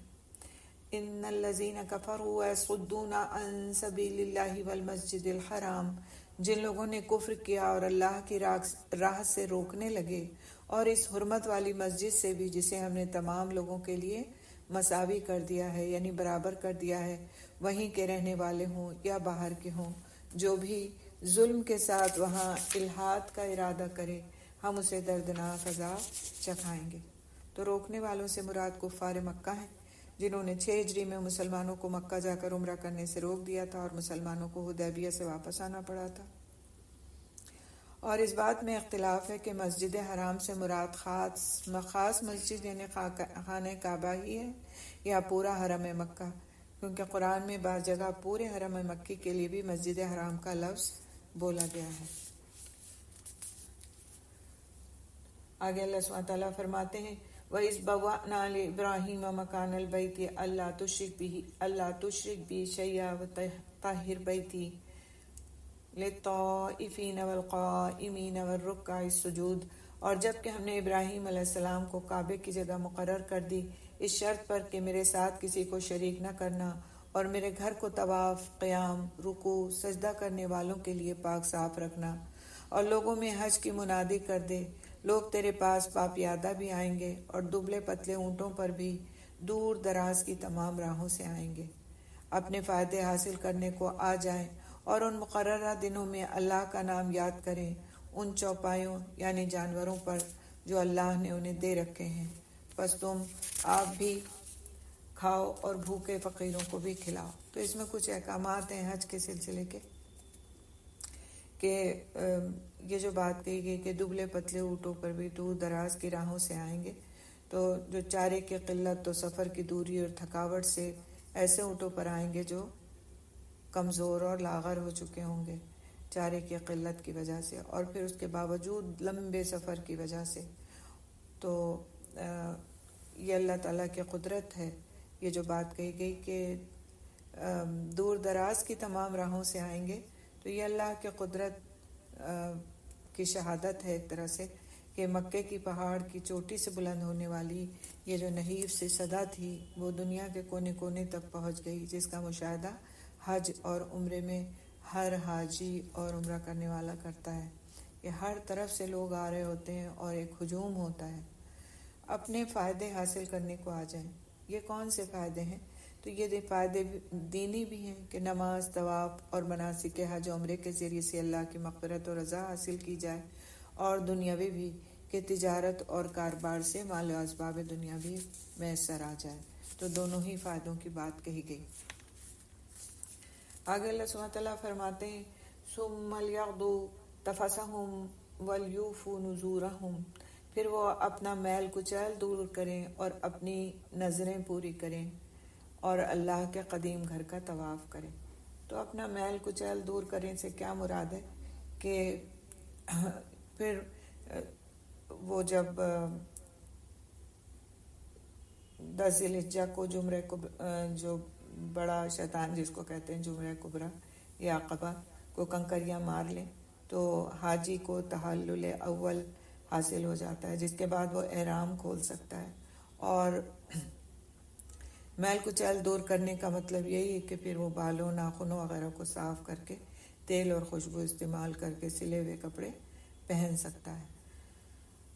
وَذَلِكَ وَمَن يُعَظِّمْ حُرُمَاتِ اللَّهِ، یہ ہمارا حکم ہے، اور جو کوئی اللہ کی حرمتوں کی تعظیم کرے اس کے اپنے لیے اس کے رب کے پاس بہتری ہے، اور تمہارے لیے چوپائے یعنی جانور حلال کر دیے گئے بجز ان کے جو تمہارے سامنے بیان کیے گئے ہیں، بس تمہیں بتوں کی گندگی سے بچتے رہنا چاہیے اور جھوٹی باتوں سے بھی پرہیز کرنا چاہیے۔ تو جھوٹی بات میں جھوٹی بات کے علاوہ جھوٹی قسم بھی ہے، جس کو حدیث میں شرک اور ماں باپ کی نافرمانی کے بعد تیسرے نمبر پر کبیرہ گناہوں میں شمار کیا گیا ہے۔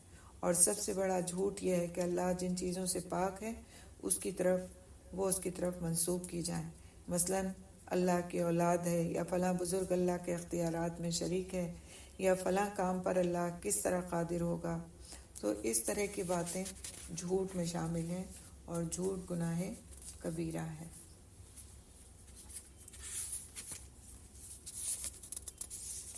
اور اس آیت میں یہی بات کہی گئی کہ جھوٹی بات سے بھی پرہیز کرے۔ آگے اللہ سبحانہ وتعالیٰ فرماتے ہیں حنفاء للہ غیر مشرکین بہ، اللہ کی توحید کو مانتے ہوئے، اس کے ساتھ کسی کو شریک نہ کرتے ہوئے۔ اور سنو، اللہ کے ساتھ شریک کرنے والا گویا آسمان سے گر پڑا۔ کیسا ہے وہ؟ گویا آسمان سے گر پڑا۔ اب یا تو اسے پرندے اچک لے جائیں گے، یا ہوا کسی دور دراز کی جگہ پھینک دے گی۔ یعنی جس طرح بڑے پرندے چھوٹے جانوروں کو نہایت تیزی سے جھپٹا مار کر انہیں کھا جاتے ہیں، یا ہوائیں کسی کو دور دراز جگہوں پر پھینک دیتی ہیں اور اس کا سراغ نہیں ملتا، تو دونوں صورتوں میں ہی کیا ہے کہ تباہی اس کا مقدر ہے۔ اسی طرح وہ انسان جو صرف ایک اللہ کی عبادت کرتا ہے، وہ سلامت فطرت اور طہارت نفس کے اعتبار سے طہر اور صفائی کی بلندی پر ہوتا ہے، اور جو ہی وہ شرک کا ارتکاب کرتا ہے تو گویا اپنے آپ کو بلندی سے پستی میں اور صفائی سے گندگی اور کیچڑ میں پھینک دیتا ہے۔ تو جو ہی وہ شرک کا ارتکاب کرتا ہے، یہ سوچنے کی بات ہے کہ ایک مسلمان کس طرح پھر شرک کا ارتکاب کرتا ہے جو وہ اس طرح کی گندگی میں جا پڑتا ہے۔ تو بہت سارے مشرکانہ رسم و رواج ایسے ہیں جو مسلمانوں میں بھی رائج ہو گئے ہیں، اور ان کو کرنے والا پھر گویا شرک کی گندگیوں میں گر جاتا ہے، اور اس سے بہت ہی سوچ سمجھ کے غفلت والی زندگی سے اپنے آپ کو نکال کر کے اور ایک شعوری زندگی گزارنے کی کوشش کرنا ہر مسلمان کے لیے ضروری ہے، کہ جو بھی عمل میں کر رہا ہوں آیا یہ کہ وہ قرآن اور حدیث کے مطابق ہے، یا پھر اس میں وہ بدعتیں شامل ہیں جو شرک تک انسان کو پہنچا دیتی ہیں۔ ذالک ومن یعظم شعائر اللہ فانہا من تقوی القلوب۔ یہ سن لیا، اب اور سنو، اللہ کی نشانیوں کی جو عزت و حرمت کرے تو فی الحقیقت یہ دلوں کی پرہیزگاری میں سے ہے۔ دلوں کی پرہیزگاری میں سے کیا بات ہے؟ جو اللہ تعالیٰ کی نشانیوں کی عزت اور حرمت کرے۔ تو شاعر اللہ کیا کیا ہیں؟ جو اعلام دین یعنی اسلام کی نمایاں اور امتیازی احکامات ہیں، جن سے ایک مسلمان کا امتیاز اور تشخص قائم ہوتا ہے، اور دوسرے اہل مذاہب سے وہ الگ پہچان لیا جاتا ہے۔ صفا و مروہ پہاڑیوں کو بھی اسی لیے شاعر اللہ کہا گیا کہ مسلمان حج و عمرے میں ان کے درمیان صحیح کرتے ہیں۔ یہاں حج کے دیگر مناسک خصوصاً قربانی کے جانوروں کو شاعر اللہ کہا گیا ہے۔ ان کی تعظیم کا مطلب ہے کہ ان کا استحسان، یعنی ان کو اچھی طرح رکھنا، ان کو پالنا پوسنا، اور پھر اس کے بعد اللہ کے راستے میں ایک عمدہ جانور کی حیثیت سے ان کی قربانی کرنا۔ اس تعظیم کو دل کا تقوی قرار دیا گیا، یعنی یہ دل کے ان افعال سے ہیں جن کی بنیاد تقوی ہے۔ لکم فیہا منافع الی اجل مسمی، ان میں تمہارے لیے ایک مقرر وقت تک کا فائدہ ہے، پھر ان کے حلال ہونے کی جگہ خانہ کعبہ ہے۔ اور ہر امت کے لیے ہم نے قربانی کے طریقے مقرر فرمائے ہیں تاکہ وہ ان چوپائے یعنی جانوروں پر اللہ کا نام لیں جو اللہ نے انہیں دے رکھے ہیں۔ سمجھ لو کہ تم سب کا معبود برحق صرف ایک ہی ہے، تم اس کے تابع فرمان ہو جاؤ۔ عاجزی کرنے والوں کو خوشخبری سنا دیجیے۔ عاجزی کرنے والوں کو خوشخبری سنا دیجیے۔ تو عاجزی کرنے والوں کے لیے خوشخبری کیوں ہے؟ کیونکہ اللہ سبحانہ تعالیٰ کو عاجزی پسند ہے، نرمی پسند ہے، ہمبلنس پسند ہے اللہ سبحانہ تعالیٰ کو۔ مطلب اس آیت کا یہ ہے کہ ہم پہلے بھی ہر مذہب والوں کے لیے ذبح کا یا عبادت کا طریقہ مقرر کرتے آئے ہیں تاکہ وہ اس کے ذریعے سے اللہ کا قرب حاصل کرتے رہیں، اور اس میں حکمت یہ ہے کہ وہ ہمارا نام لیں، یعنی بسم اللہ واللہ اکبر کہہ کر ذبح کریں، یا یہ کہ ہمیں یاد رکھیں۔ آگے اللہ سبحانہ وتعالیٰ فرماتے ہیں الذین اذا ذکر اللہ وجلت قلوبہم والصابرین علی ما اصابہم والمقیم الصلاۃ ومما رزقناہم ینفقون، انہیں کہ جب اللہ کا ذکر کیا جائے ان کے دل تھرا جاتے ہیں، انہیں جو برائی پہنچے اس پر صبر کرتے ہیں، نماز قائم کرنے والے ہیں، اور جو کچھ ہم نے انہیں دے رکھا ہے وہ اس میں سے بھی دیتے رہتے ہیں۔ یعنی مومنین کی کیا صفات بیان کی گئیں، اللہ تعالیٰ کے شاعر کی تعظیم کرنے والوں کی کیا صفات بیان کی گئیں کہ جب اللہ کا ذکر کیا جائے تو ان کے دل تھرا جاتے ہیں، یعنی وہ غفلت والی زندگی نہیں گزارتے کہ کچھ بھی کہا جاتا رہے، اللہ تعالیٰ کی بڑائی بیان کی جاتی رہے، عظمت بیان کی جاتی رہے، اللہ تعالیٰ سے ڈرایا جاتا رہے، اس کے عذاب کا تذکرہ کیا جاتا رہے، اور ہر اس بات کو لے کر کے ان سے بات کی جائے کہ وہ نیکی کا راستہ اختیار کریں، اللہ کی اتباع کریں، کہ وہ ڈر جائیں اور خوف اور امید کو تھامے ہوئے اللہ کے راستے پر چلیں، لیکن وہ بالکل پتھر دل ہوئے ایسی باتوں کا انکار کرتے رہیں، خواہ قول سے خواہ عمل سے۔ بہت سے لوگ بات سن تو لیتے ہیں لیکن پھر اس پر عمل کرنا ان کا کوئی ارادہ ہی نہیں ہوتا، اور جب ارادہ نہیں ہوتا تو پھر ان کو توفیق بھی نہیں ملتی۔ تو ایسے حالات سے اللہ سبحانہ تعالیٰ کی پناہ چاہنے کی ضرورت ہے، کیونکہ یہاں پہ جو بات کی جا رہی بہت اہم ہے کہ جب اللہ کا ذکر کیا جائے ان کے دل تھرا جاتے ہیں، جب انہیں اللہ تعالیٰ کی طرف دعوت دی جائے، اللہ تعالیٰ کی طرف بلایا جائے، اللہ کے دین کی طرف رغبت دلائی جائے تو ان کے دل نرم ہو جاتے ہیں، اور ایک وہ ہوتے ہیں کہ ان کے دلوں پر کوئی اثر نہیں ہوتا اور وہ کسی طرح اللہ کے راستے کی طرف رغبت نہیں کرتے۔ اور ان کی جو اگلی خوبی بیان کی گئی وہ یہ کہ انہیں جو برائی پہنچے، جو بھی برائی، اس پر صبر کرتے ہیں، چیخ چلا نہیں کرتے، بحث مباحثہ نہیں کرتے، شکوے شکایات نہیں کرتے، بلکہ ان کا جو رویہ ہوتا ہے وہ صبر کا رویہ ہوتا ہے۔ اور پھر نماز قائم کرنے والے ہیں، خالی نماز پڑھنے والے نہیں، نماز کو قائم کرنے والے، اور جو کچھ ہم نے انہیں دے رکھا ہے اس میں سے بھی دیتے رہتے ہیں، یعنی اللہ سبحانہ تعالیٰ کا دیا ہوا مال ہے تو اس کو وہ سمجھتے ہیں کہ اس کو اس کی راہ میں بھی خرچ کرنا ہے، اپنی ذات پر بھی خرچ کرنا ہے اور آگے سے دینا بھی ہے اس کو۔ بل بدن جعلناها لکم من شعائر اللہ لکم فیہا خیر، اور قربانی کے اونٹ ہم نے تمہارے لیے اللہ کے نشانات مقرر کر دیے ہیں، ان میں تمہارے لیے نفع ہے، بس انہیں کھڑا کر کے ان پر اللہ کا نام لو، پھر جب ان کے پہلو زمین سے لگ جائیں اسے کھاؤ، یعنی اسے خود بھی کھاؤ اور مسکین سوال سے رکنے والوں اور سوال کرنے والوں کو بھی کھلاؤ، یعنی مسکینوں کو بھی دو اور فقیروں کو بھی کھلاؤ۔ اسی طرح ہم نے چوپایوں کو تمہارے ماتحت کر دیا ہے کہ تم شکر گزاری کرو۔ لن ينال اللہ لحومها ولا دماؤها ولكن يناله التقوى منكم كذلك سخرها لكم لتكبروا الله على ما هداكم وبشر المحسنين۔ اللہ کو قربانیوں کے گوشت نہیں پہنچتے نہ ان کے خون، بلکہ اسے تو تمہارے دل کی پرہیزگاری پہنچتی ہے۔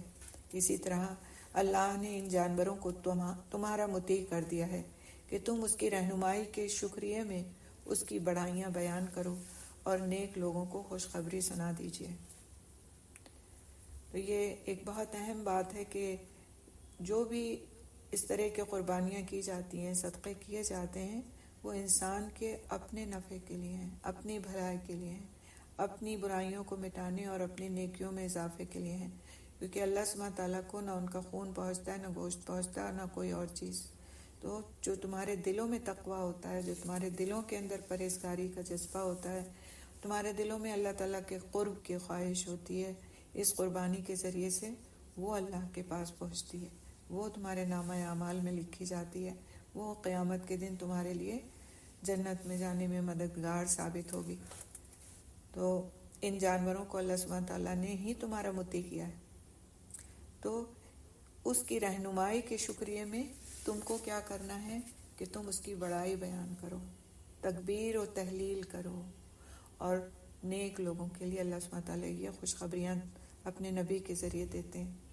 سن رکھو یقیناً سچے مومنوں کے دشمنوں کو خود اللہ ہٹا دیتا ہے۔ سچے مومنوں کے دشمنوں کو خود اللہ ہٹا دیتا ہے۔ کوئی خیانت کرنے والا ناشکرا اللہ کو ہرگز پسند نہیں۔ کوئی خیانت کرنے والا ناشکرا اللہ کو ہرگز پسند نہیں۔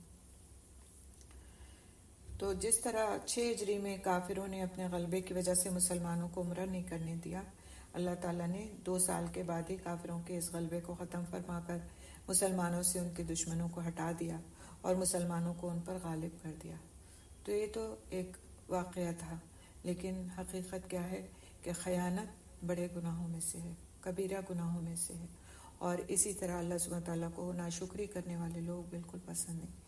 تو اللہ سبحانہ تعالیٰ کی ناشکری سے بھی ہم کو پناہ مانگنا چاہیے اور کوشش کرنا چاہیے کہ ہم اللہ تعالیٰ کا شکر ہر آن ہر دم ادا کریں۔ کوئی بھی معمولی سی بھی چیز ہے تو اس کے لیے ہم اللہ کا شکر ادا کرنے والے بننے بجائے اس کی ناشکری کرنے والے کے۔ اور خیانت کے معاملے میں بہت زیادہ محتاط رہنے کی ضرورت ہے۔ باتیں بھی امانت ہوتی ہیں، صرف چیزیں ہی امانت نہیں ہوتی، اور اگر کسی کی خواہش ہے کہ اس کی بات کسی اور دوسرے کو نہ بتائی جائے اور انسان بتاتا ہے تو یہ بھی ایک طرح سے امانت میں خیانت ہے، جس کے لیے شعوری طور پر کوشش کرنا چاہیے کہ اللہ تعالیٰ اس گناہ سے محفوظ رکھے۔ اذن للذین یقاتلون بانہم ظلموا وان اللہ علی نصرہم لقدیر۔ جن سے جنگ کر رہے ہیں، یعنی جن مسلمانوں سے کافر جنگ کر رہے ہیں، انہیں بھی مقابلے کی اجازت دی جاتی ہے کیونکہ وہ مظلوم ہیں، بے شک اللہ ان کی مدد پر قادر ہے۔ آگے اللہ سبحانہ تعالیٰ فرماتے ہیں الذین اخرجوا من دیارہم بغیر حق الا ان یقولوا ربنا اللہ۔ وہ لوگ جنہیں ناحق اپنے گھروں سے نکالا گیا صرف ان کے اس قول پر کہ ہمارا رب فقط اللہ ہے، اور اگر اللہ لوگوں کو ایک دوسرے سے نہ ہٹاتا تو راہبوں کے عبادت خانے اور گرجے اور یہود کے معبد اور وہ مسجدیں بھی ڈھا دیے جاتے جہاں اللہ کا نام بکثرت لیا جاتا ہے۔ جو اللہ کی مدد کرے گا اللہ بھی ضرور اس کی مدد کرے گا۔ وَلَيَنْصُرَنَّ اللَّهُ مَن يَنْصُرُهُ إِنَّ اللَّهَ لَقَوِيٌّ عَزِيزٌ۔ جو اللہ کی مدد کرے گا اللہ بھی ضرور اس کی مدد کرے گا، بے شک اللہ بڑی قوتوں والا، بڑے غلبے والا ہے۔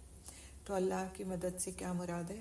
اللہ کے راستے کی مدد، اللہ کے کلمے کو بلند کرنے کے لیے محنت کرنا اور اللہ کے بتائے ہوئے راستے کی طرف لوگوں کو دعوت دینا، یہ ہے اللہ کے راستے کی مدد۔ اور جس کو اللہ سبحانہ تعالیٰ نے اپنی مدد کہا ہے کہ جو اللہ کی مدد کرے گا، نعوذ باللہ اللہ سبحانہ تعالیٰ کو ہماری کسی مدد کی کوئی ضرورت ہے؟ ہرگز بھی نہیں ہے، لیکن اس کی مدد، اس کے راستے کی مدد اس کی نظر میں اتنی اہم ہے کہ اس نے اسے اپنی مدد سے تعبیر کیا ہے، اور سبحان اللہ اس کا اجر کتنا رکھا ہے کہ اللہ بھی ضرور اس کی مدد کرے گا۔ یعنی خالی یہ نہیں کہا گیا کہ اللہ بھی اس کی مدد کرے گا، بلکہ ضرور کا لفظ اس کے ساتھ لگا کے اس کو یقینی بنایا گیا ہے کہ جو اللہ کے راستے کی مدد کرے گا تو اللہ بھی اس کی ضرور مدد کرے گا، بے شک اللہ بڑی قوتوں والا، بڑے غلبے والا ہے۔ غلبے والا ہے یعنی اگر کوئی نہیں کرتا اس طرح کے کام، کوئی اپنے آپ کو غفلت میں رکھتا ہے ان کاموں سے، تو پھر اللہ سبحانہ تعالیٰ بڑے غلبے والا بھی ہے، وہ پکڑ بھی کر سکتا ہے کہ تمہیں دنیا میں ہر کچھ، ہر نعمت سے نوازا گیا، اس کے باوجود تم نے نہ اپنی جسمانی قوتوں سے اس راستے میں کوئی کام کر کے دیا، نہ اپنے مال سے، نہ اپنی صلاحیت سے، اور صرف تم دنیا میں ہی لگے رہے۔ تو اللہ سبحانہ تعالیٰ بڑے غلبے والا ہے، اور اس بات سے ڈرنا چاہیے کہ کہیں ایسا نہ ہو کہ پکڑ آ جائے اور پھر سب کچھ دھرے کا دھرا رہ جائے۔ الذین ان مکناہم فی الارض اقاموا الصلاۃ وآتوا الزکاۃ۔ یہ وہ لوگ ہیں کہ اگر ہم زمین میں ان کے پاؤں جما دیں تو یہ پوری پابندی سے نمازیں قائم کریں اور زکوٰۃ دیں اور اچھے کاموں کا حکم کریں اور برے کاموں سے منع کریں، تمام کاموں کا انجام اللہ ہی کے اختیار میں ہے۔ تو سبحان اللہ، اس میں نیک لوگوں کی خوبیاں اور خصوصیات بیان کی گئی ہیں جو اللہ کے راستے کے کام کرتے ہیں۔ وَإِن يُكَذِّبُوكَ فَقَدْ كَذَّبَتْ قَبْلَهُمْ قَوْمُ نُوحٍ وَعَادٌ وَثَمُودَ، اگر یہ لوگ آپ کو جھٹلائیں تو ان سے پہلے نوح کے قوم اور عاد اور سمود بھی جھٹلا چکے ہیں۔ یعنی کوئی تعجب کی بات نہیں کہ آپ کو جھٹلایا جائے، ان سے پہلے بھی نبیوں کے قوموں نے ان کو جھٹلایا ہے، اور قوم ابراہیم اور قوم لوط یعنی ان قوموں نے بھی اپنے نبیوں کو جھٹلایا۔ اور آگے وَأَصْحَابُ مَدْيَنَ، اور مدین والے بھی یعنی مدین والوں نے بھی اپنے اپنے نبیوں کو جھٹلایا۔ موسیٰ علیہ السلام بھی جھٹلائے جا چکے ہیں، پس میں نے کافروں کو مہلت دی پھر پکڑ لیا، پس میرا عذاب کیسا ہوا۔ بہت سی بستیاں ہیں جنہیں ہم نے تہو بالا کر دیا اس لیے کہ وہ ظالم تھے، پس وہ اپنی چھتوں کے بل اوندھی ہوئی پڑی ہیں، اور بہت سے آباد کنویں بیکار پڑے ہیں، اور بہت سے پکے اور بلند محل ویران پڑے ہیں۔ کیا انہوں نے زمین میں سیر و سیاحت نہیں کی جو ان کے دل ان باتوں کو سمجھنے والے ہوتے، یا کانوں سے ہی ان کو سن لیتے یعنی ان واقعات کو سن لیتے۔ بات یہ ہے کہ صرف آنکھیں ہی اندھی نہیں ہوتی بلکہ وہ دل اندھے ہو جاتے ہیں جو سینوں میں ہیں۔ فَإِنَّهَا لَا تَعْمَى الْأَبْصَارُ وَلَكِنْ تَعْمَى الْقُلُوبُ الَّتِي فِي الصُّدُورِ، یعنی جب کوئی قوم ضلالت کے اس مقام پر پہنچ جائے کہ عبرت پذیری کی صلاحیت بھی کھو بیٹھے، کہ عبرت بھی نہ لے حالات سے، تو ہدایت کے بجائے گزشتہ قوموں کی طرح تباہی اس کا مقدر بن کر رہتی ہے، تباہی اس کا مقدر بن کر رہتی ہے۔ اور ان کی آنکھیں ہی ایسا نہیں ہے کہ وہ حالات کو چیزوں کو دیکھ کر اسے سبق نہیں لیتی، ان کے کان ہی ایسے نہیں ہیں کہ وہ بہرے بنے ہوئے ہیں، بلکہ ان کے دل اندھے ہو گئے ہیں، ان کے دل بہرے ہو گئے ہیں، کیونکہ سمجھ کا جو تعلق ہے وہ انسان کے دل سے، دل غفلت میں، دل سخت ہو گیا ہے، دل پہ کوئی اثر نہیں ہوتا۔ تو اللہ تعالیٰ سے ایسے غافل دلوں سے جن کو اندھا اور بہرا کہا گیا بہت پناہ مانگنے کی ضرورت ہے، کیونکہ اگر دل غفلت میں ہے تو انسان ہدایت کے راستوں کی طرف توجہ ہی نہیں کر سکتا، اور جس طرف انسان توجہ نہ کرے، اس کا کوئی انٹینشن ہی نہ ہو، نیت ہی نہ ہو، تو پھر اس راستے پر چلنے کی اس سے کیسے توقع کی جا سکتی ہے۔ آج جو معاملہ ہمارا قرآن کے ساتھ ہے وہ یہی تو ہے کہ ہماری اس طرف توجہ ہی نہیں ہے، کوئی ہمارا ارادہ ہی نہیں بنتا کہ اس کو ہم پڑھیں اور اس کو سمجھیں اور پھر اس پر عمل کریں۔ بس ہم نے اس کو ایک برکت والی کتاب تو ضرور مان رکھا ہے، ایک مقدس کتاب، اس پر ہمارا پورا اور پکا یقین ہے، اور اس کو لے کر اپنے گھروں میں ہم کئی کاپیاں اس کی سجا کر کے بھی رکھے ہوتے ہیں۔ لیکن جو غفلت کا معاملہ ہے کہ ہمیں بلایا جاتا ہے، کہا جاتا ہے، پوچھا جاتا ہے، کلاسز ارینج کی جاتی ہیں ہر طرح سے فری آف کاسٹ، کچھ بھی نہیں، تھوڑا سا آپ اپنا بس وقت لگا دیں، پھر بھی ہم غافل بنے ہوئے۔ تو یہ غفلت کے جو یہ پردے دلوں پر پڑے ہیں، پھر یہ انسان کو ہدایت کے راستوں سے محروم کر دیتے ہیں، اور پھر جب اس کا نتیجہ سامنے آئے گا تو پھر اس وقت کوئی عمل کا موقع ہوگا نہیں۔ اللہ تعالیٰ ہم کو ایسے غفلتوں سے اپنی پناہ میں کر لے۔ وَيَسْتَعْجِلُونَكَ بِالْعَذَابِ، اور عذاب کو آپ سے جلدی طلب کر رہے ہیں۔ اللہ ہرگز اپنا وعدہ نہیں ٹالے گا، ہاں البتہ آپ کے رب کے نزدیک ایک دن تمہاری گنتی کے اعتبار سے 1000 سال کا ہے۔ بہت سی ظلم کرنے والی بستیوں کو میں نے ڈھیل دی، پھر آخر انہیں پکڑ لیا اور میری ہی طرف لوٹ کر آنا ہے۔ اعلان کر دو کہ لوگوں، میں تمہیں کھلم کھلا خبردار کرنے والا ہی ہوں، پس جو ایمان لائے ہیں اور جنہوں نے نیک عمل کیے ہیں انہی کے لیے بخشش اور عزت والی روزی ہے، اور جو لوگ ہماری نشانیوں کو پست کرنے کے در پہ رہتے ہیں وہی دوزخی ہیں۔ وما ارسلنا من قبلک من رسول ولا نبی الا اذا تمنى القى الشیطان فی امنیتہ، ہم نے آپ سے پہلے جس رسول اور نبی کو بھی بھیجا اس کے ساتھ یہ ہوا کہ جب وہ اپنے دل میں کوئی آرزو کرنے لگا، شیطان نے اس کی آرزو میں کچھ ملا دیا، بس شیطان کی ملاوٹ اللہ دور کر دیتا ہے، پھر اپنی باتیں پکی کر دیتا ہے۔ اللہ دانا اور باحکمت ہے۔ تو تمنا کے ایک معنی ہے آرزو کی یا دل آرزو کرنا یا دل میں خیال کرنا، اور دوسرے معنی ہے پڑھانا یا تلاوت کرنا۔ تو اسی اعتبار سے امنیہ کا ترجمہ آرزو، خیال یا تلاوت ہوگا۔ پہلے معنی کے اعتبار سے مفہوم ہوگا کہ اس کی آرزو میں شیطان نے رکاوٹیں ڈالیں تاکہ وہ پوری نہ ہوں، اور رسول و نبی کی آرزو یہی ہوتی کہ لوگ زیادہ سے زیادہ ایمان لے آئیں۔ تو شیطان رکاوٹیں ڈال کر لوگوں کو زیادہ سے زیادہ ایمان سے دور رکھنا چاہتا ہے۔ اور دوسرے معنی کے لحاظ سے مفہوم ہوگا کہ جب بھی اللہ کا رسول یا نبی وحی شدہ کلام پڑھتا ہے اور اس کی تلاوت کرتا ہے تو شیطان اس کے قرات اور تلاوت میں اپنی باتیں ملانے کی کوشش کرتا ہے یا اس کی بابت لوگوں کے دلوں میں شبہ ڈالتا ہے اور مین میں ایک نکالتا ہے۔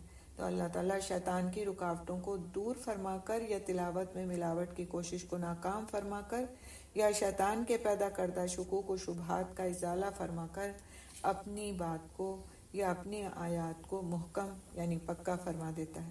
تو اس میں نبی صلی اللہ علیہ وسلم کو تسلی دی جا رہی ہے کہ شیطان کی یہ کارستانیاں صرف آپ ہی کے ساتھ نہیں ہیں، آپ سے پہلے جو رسول و نبی آئے سب کے ساتھ بھی یہی کچھ وہ کرتا آیا ہے، تاہم آپ گھبرائیں نہیں۔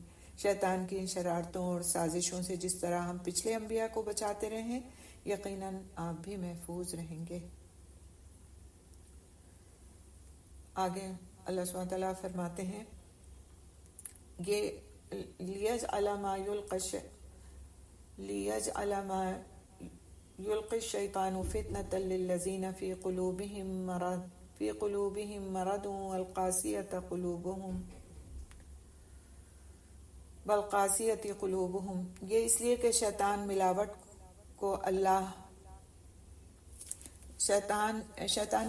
کو اللہ ان لوگوں کی آزمائش کا ذریعہ بنا دے جن کے دلوں میں بیماری ہے اور جن کے دل سخت ہیں، بے شک ظالم لوگ گہری مخالفت میں ہیں۔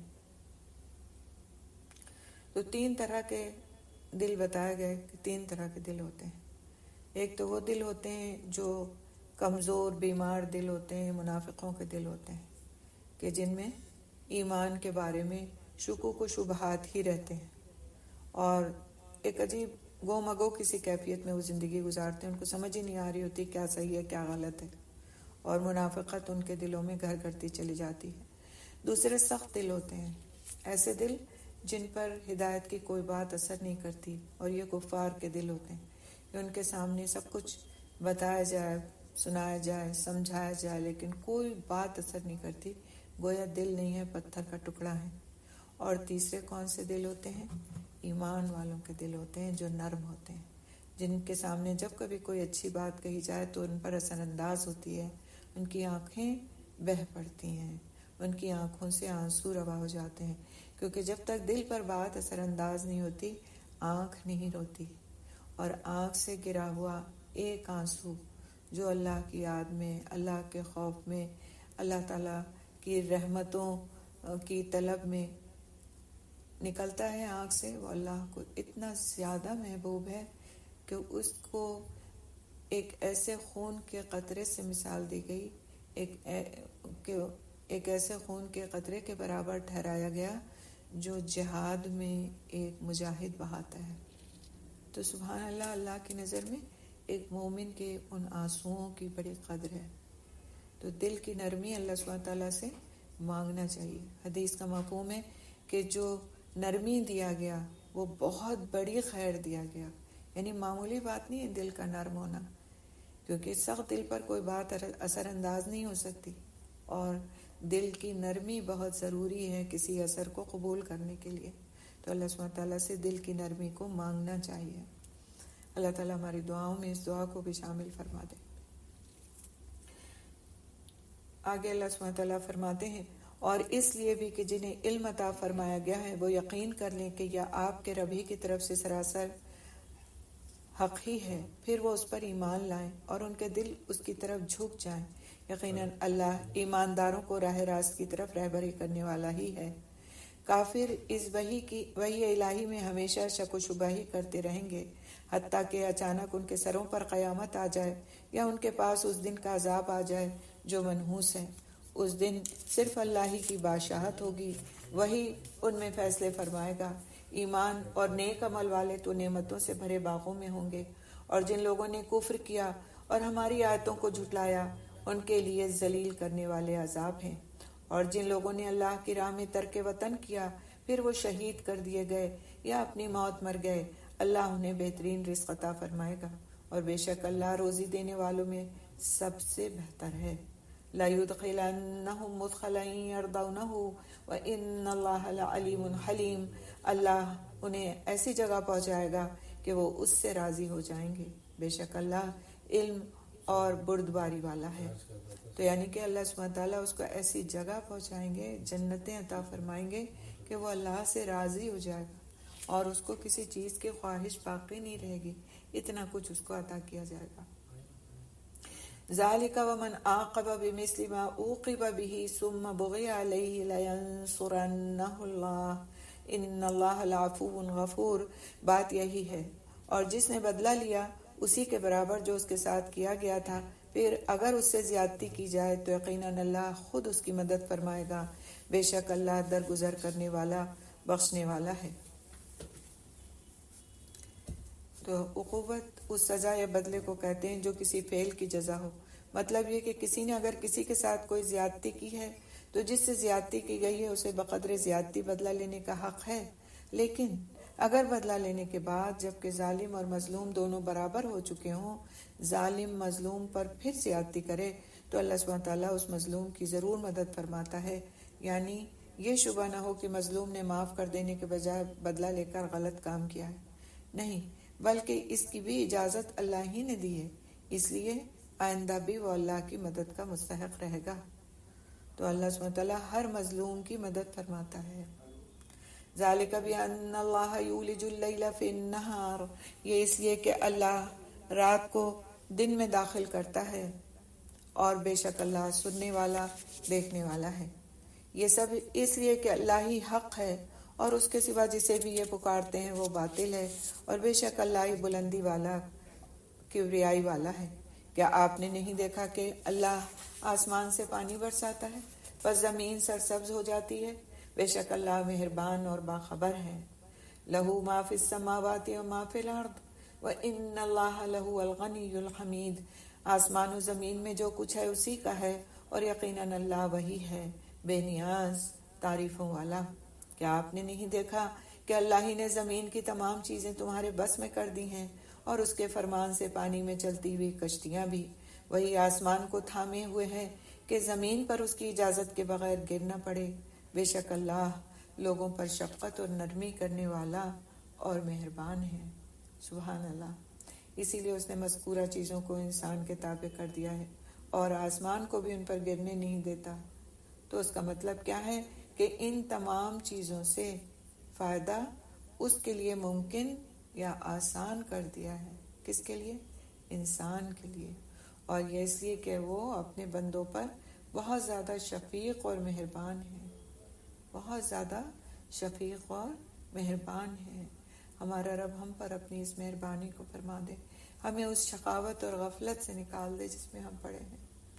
وَهُوَ الَّذِي أَحْيَاكُمْ ثُمَّ يُمِيتُكُمْ، اس نے تمہیں زندگی بخشی پھر وہی تمہیں مار ڈالے گا، پھر وہی تمہیں زندہ کرے گا، بے شک انسان البتہ ناشکرا ہے، البتہ ناشکرا ہے، یعنی کہ اکثر لوگ ناشکری کرتے ہیں، اللہ سبحانہ تعالیٰ کی اتنی نعمتوں سے فائدہ اٹھانے کے باوجود ناشکری کرتے ہیں، ذرا سی کمی ہو جائے اور شکوے شکایات شروع کر دیتے ہیں۔ تو ایک بندے کو کوئی حق نہیں پہنچتا کہ وہ اپنے رب سے کوئی شکوہ کرے، اس سے دعا تو کر سکتا ہے لیکن شکوہ نہیں کر سکتا، کیونکہ اس کی دی ہوئی نعمتیں اتنی بے شمار ہیں کہ انسان ان کو گن ہی نہیں سکتا۔ لِكُلِّ أُمَّةٍ جَعَلْنَا مَنْسَكًا هُمْ نَاسِكُوهُ فَلَا يُنَازِعُنَّكَ فِي الْأَمْرِ، ہر امت کے لیے ہم نے عبادت کا ایک طریقہ مقرر کر دیا ہے جسے وہ بجا لانے والے ہیں، پس انہیں اس امر میں آپ سے جھگڑا نہ کرنا چاہیے، اور آپ اپنے پروردگار کی طرف لوگوں کو بلائیے، یقیناً آپ ٹھیک ہدایت ہی پر ہیں۔ پھر بھی اگر یہ لوگ آپ سے الجھنے لگیں تو آپ کہہ دیں کہ تمہارے اعمال سے اللہ بخوبی واقف ہے، یعنی جہالت کی بحث کا یہی جواب ہے کہ اللہ واقف ہے تمہارے اعمال سے، جو کچھ تم کرتے ہو اللہ جانتا ہے، یعنی مجھے تم سے بحث اور حجت کی کوئی ضرورت نہیں۔ اللہ یحکم بینکم یوم القیامہ، تمہارے سب کے اختلاف کا فیصلہ قیامت والے دن اللہ آپ کر دے گا، یعنی بیان اور اظہار حجت کے بعد بھی اگر یہ جدال اور منازعات سے باز نہ آئیں تو ان کا معاملہ اللہ کے سپرد کر دیں کہ اللہ تمہارے اختلافات کا فیصلہ قیامت والے دن فرمائے گا، اور اس دن واضح ہو جائے گا کہ حق کیا ہے اور باطل کیا ہے، کیونکہ پھر اسی کے مطابق انسان کو جزا اور سزا ملے گی۔ الم تعلم ان اللہ یعلم ما فی السماء والارض، کیا آپ نے نہیں جانا کہ آسمان و زمین کی ہر چیز اللہ کے علم میں ہے، یہ سب لکھی ہوئی کتاب میں محفوظ ہے۔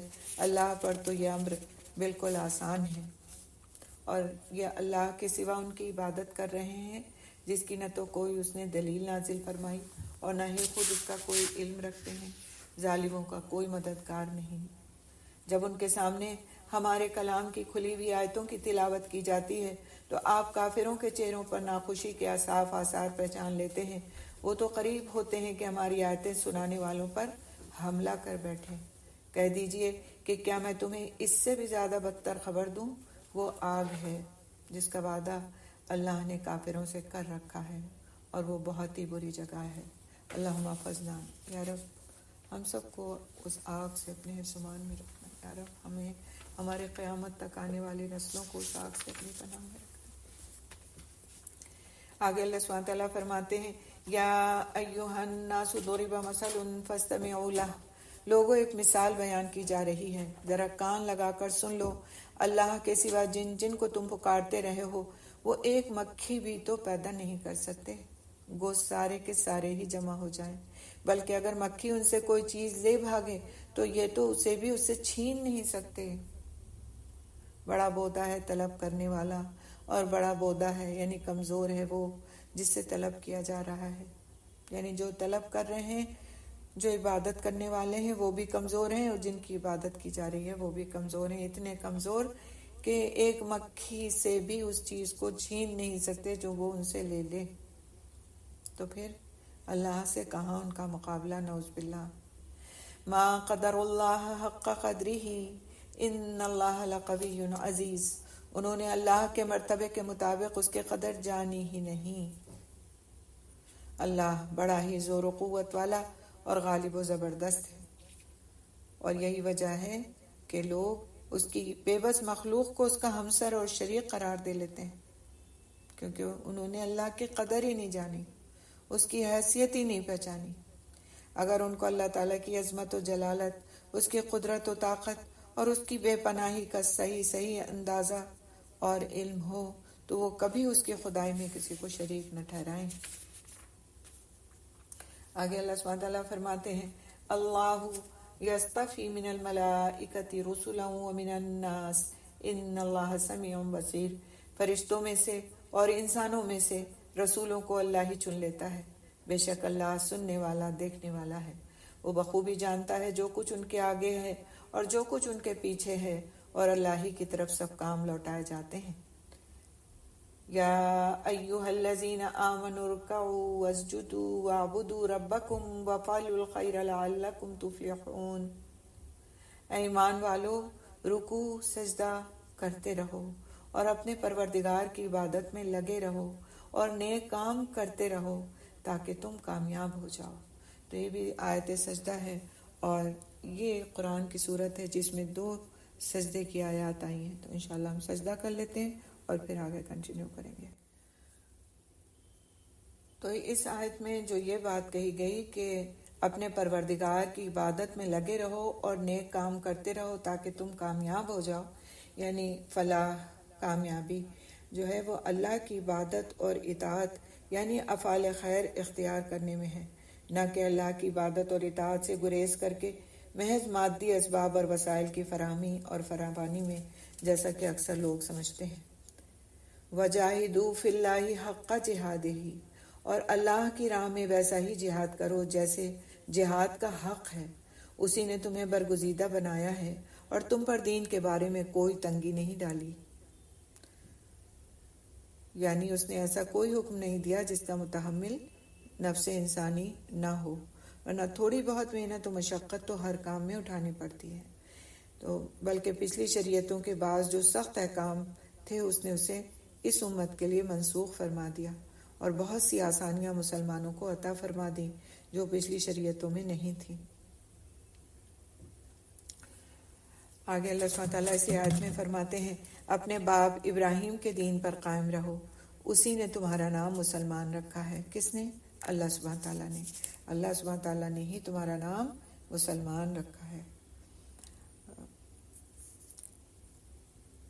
تو اس میں تھوڑا سا اختلاف ہے مفسرین میں کہ یہ جو بات ہوا کا لفظ اس میں ہے کہ ہوا سماکم المسلمین، تو کچھ کا کہنا یہ ہے کہ حضرت ابراہیم علیہ السلام کا قول ہے یہ، یعنی کہ انہوں نے نام رکھا ہے مسلمان، اور نزول قرآن سے پہلے تمہارا نام جو مسلم تھا تو وہ حضرت ابراہیم علیہ السلام کا رکھا ہوا ہے۔ اور بعض کے نزدیک اس کا مرجع اللہ تعالیٰ ہے، یعنی اللہ سبحانہ تعالیٰ نے تمہارا نام مسلم رکھا ہے۔ تو کیا ہمارے لیے پھر جائز بنتا ہے کہ ہم اپنے آپ کو فرقوں میں بانٹیں اور کہیں کہ ہم فلاں فرقے سے ہمارا تعلق ہے، ہم تو حنفی ہیں، ہم تو شافعی ہیں، ہم تو اہل حدیث ہیں، ہم تو مالکی ہیں، ہم حنبلی ہیں، ہم دیوبندی ہیں، ہم بریلوی ہیں؟ ہاں، اللہ سبحانہ تعالیٰ نے ہمارا کیا نام رکھا؟ ہمارا نام مسلم رکھا، ہمیں مسلمان کہا۔ سبحان اللہ، اتنا خوبصورت نام ہوتے ہوئے جو ہمارے رب کی طرف سے ہم کو ملا ہے، ہم کیسے اپنے دوسرے نام رکھ سکتے ہیں؟ کیا ہمارے والدین جو بچپن میں ہمارے نام رکھتے ہیں، ہم بڑے ہو کر ان کو تبدیل کر لیتے ہیں اپنے آپ سے؟ نہیں کرتے، چاہے وہ نام ہمیں کتنا ہی ناپسند کیوں نہ ہو، کہ یہ نام تو بہت کامن ہے، ہمارا نام اٹھا کے یہ رکھ دیا، یہ نام تو بڑا دقیانوسی سا ہے، ہمارا کوئی کیا اچھا نام نہیں رکھا جا سکتا تھا، چاہے ہم زندگی بھر جلتے کڑتے رہے لیکن ہم اسے تبدیل نہیں کرتے۔ لیکن اپنے رب کے رکھے ہوئے نام کو ہم اپنے لیے کافی کیوں نہیں سمجھتے کہ ہمارے رب نے ہمارا نام مسلمان رکھ دیا، مسلم ہمیں کہہ دیا، تو وہی ہمارے لیے کافی ہے۔ ہم اپنے اوپر مزید لیبلز نہ لگائیں، اپنے مزید نام نہ رکھیں، کیونکہ ہوگا کیا کہ اگر ہم مزید نام اپنے رکھیں گے تو یہ امت فرقوں میں بٹ جائے گی اور اتحاد پارا پارا ہو جائے گا، اور پھر اس کا نتیجہ وہی ہوگا جو آج ہمیں نظر آ رہا ہے۔ ھذا لیکون الرسول شہیدا، اس قرآن سے پہلے اور اس میں بھی، تاکہ پیغمبر تم پر گواہ ہو جائے اور تم تمام لوگوں کے گواہ بن جاؤ۔ بس تمہیں چاہیے کہ نمازیں قائم رکھو اور زکوٰۃ ادا کرتے رہو اور اللہ کو مضبوط تھام لو، وہی تمہارا ولی اور مالک ہے، بس کیا ہی اچھا مالک ہے اور کتنا ہی بہتر مددگار ہے۔ تو اللہ سبحانہ تعالیٰ نے ہمیں جن کاموں کی اس آیت میں دعوت دی ہے وہ کیا ہیں؟ نماز کو قائم رکھنا، زکوٰۃ ادا کرتے رہنا، اللہ کی رسی کو مضبوط تھام لینا۔ اللہ کو مضبوط تھام لینے کا مطلب کیا ہے؟ کہ ہر کام پر توکل اور بھروسہ اللہ ہی پر ہو، اور یہ کتاب ہدایت جو ہمیں عطا کی گئی ہے، اللہ کا کلام، اس کو ہی ہم مضبوط تھام لیں اور اس کے احکامات پر عمل کرنے والے بن جائیں، اور جو چیزیں اس میں ہمیں منع کی گئی ہیں ان کاموں سے ہم رک جائیں، ان باتوں سے ہم رک جائیں، اور پھر اللہ سبحانہ تعالیٰ ہی ایسا کرنے والوں کا دوست ہے، مالک ہے، اور وہی کتنا اچھا مالک ہے اور کتنا بہتر مددگار ہے کہ اس جیسا پھر کوئی ہو ہی نہیں سکتا۔ اللہ تعالیٰ میں ایسے اعمال کی توفیق نصیب فرما دے کہ وہی پھر ہمارا ولی اور مالک بن جائے۔ سچے معنوں میں ہم اسی پر بھروسہ کریں اور سچے معنوں میں وہ ہمیں اپنا دوست بنا لے، ہمیں ایسے اعمال کی توفیق دے دے کہ وہ ہمارا ولی بن جائے، کیونکہ اللہ انہی کا ولی ہے جو پھر اس کے احکامات پر چلنے والے ہیں، اور اس کے احکامات سے روگردانی کرنے والوں کے لیے پھر اس کی مدد کا کوئی وعدہ نہیں۔ اللہ تعالیٰ ہمیں بہترین اعمال کی توفیق نصیب فرمائے۔ جو کچھ بھی ہم اعمال کر رہے ہیں ان میں جو کمی کوتاہیاں ہیں، جو ہماری سمجھ کا نتیجہ ہے کہ ہم ان کو سمجھ نہیں پاتے ان باتوں کو، اللہ تعالیٰ ہمیں ان کی سمجھ نصیب فرمائے، ہمیں بہترین سمجھ کر عمل کرنے والا بنائے، اور ہم سے ہمارے اس عمل کو اپنی رحمت سے قبول فرما لے۔ سبحان اللہ بحمدہ، سبحانک اللہم بحمدک، نشہد ان لا الہ الا انت، نستغفرک نتوب الیک۔ السلام علیکم ورحمۃ اللہ وبرکاتہ۔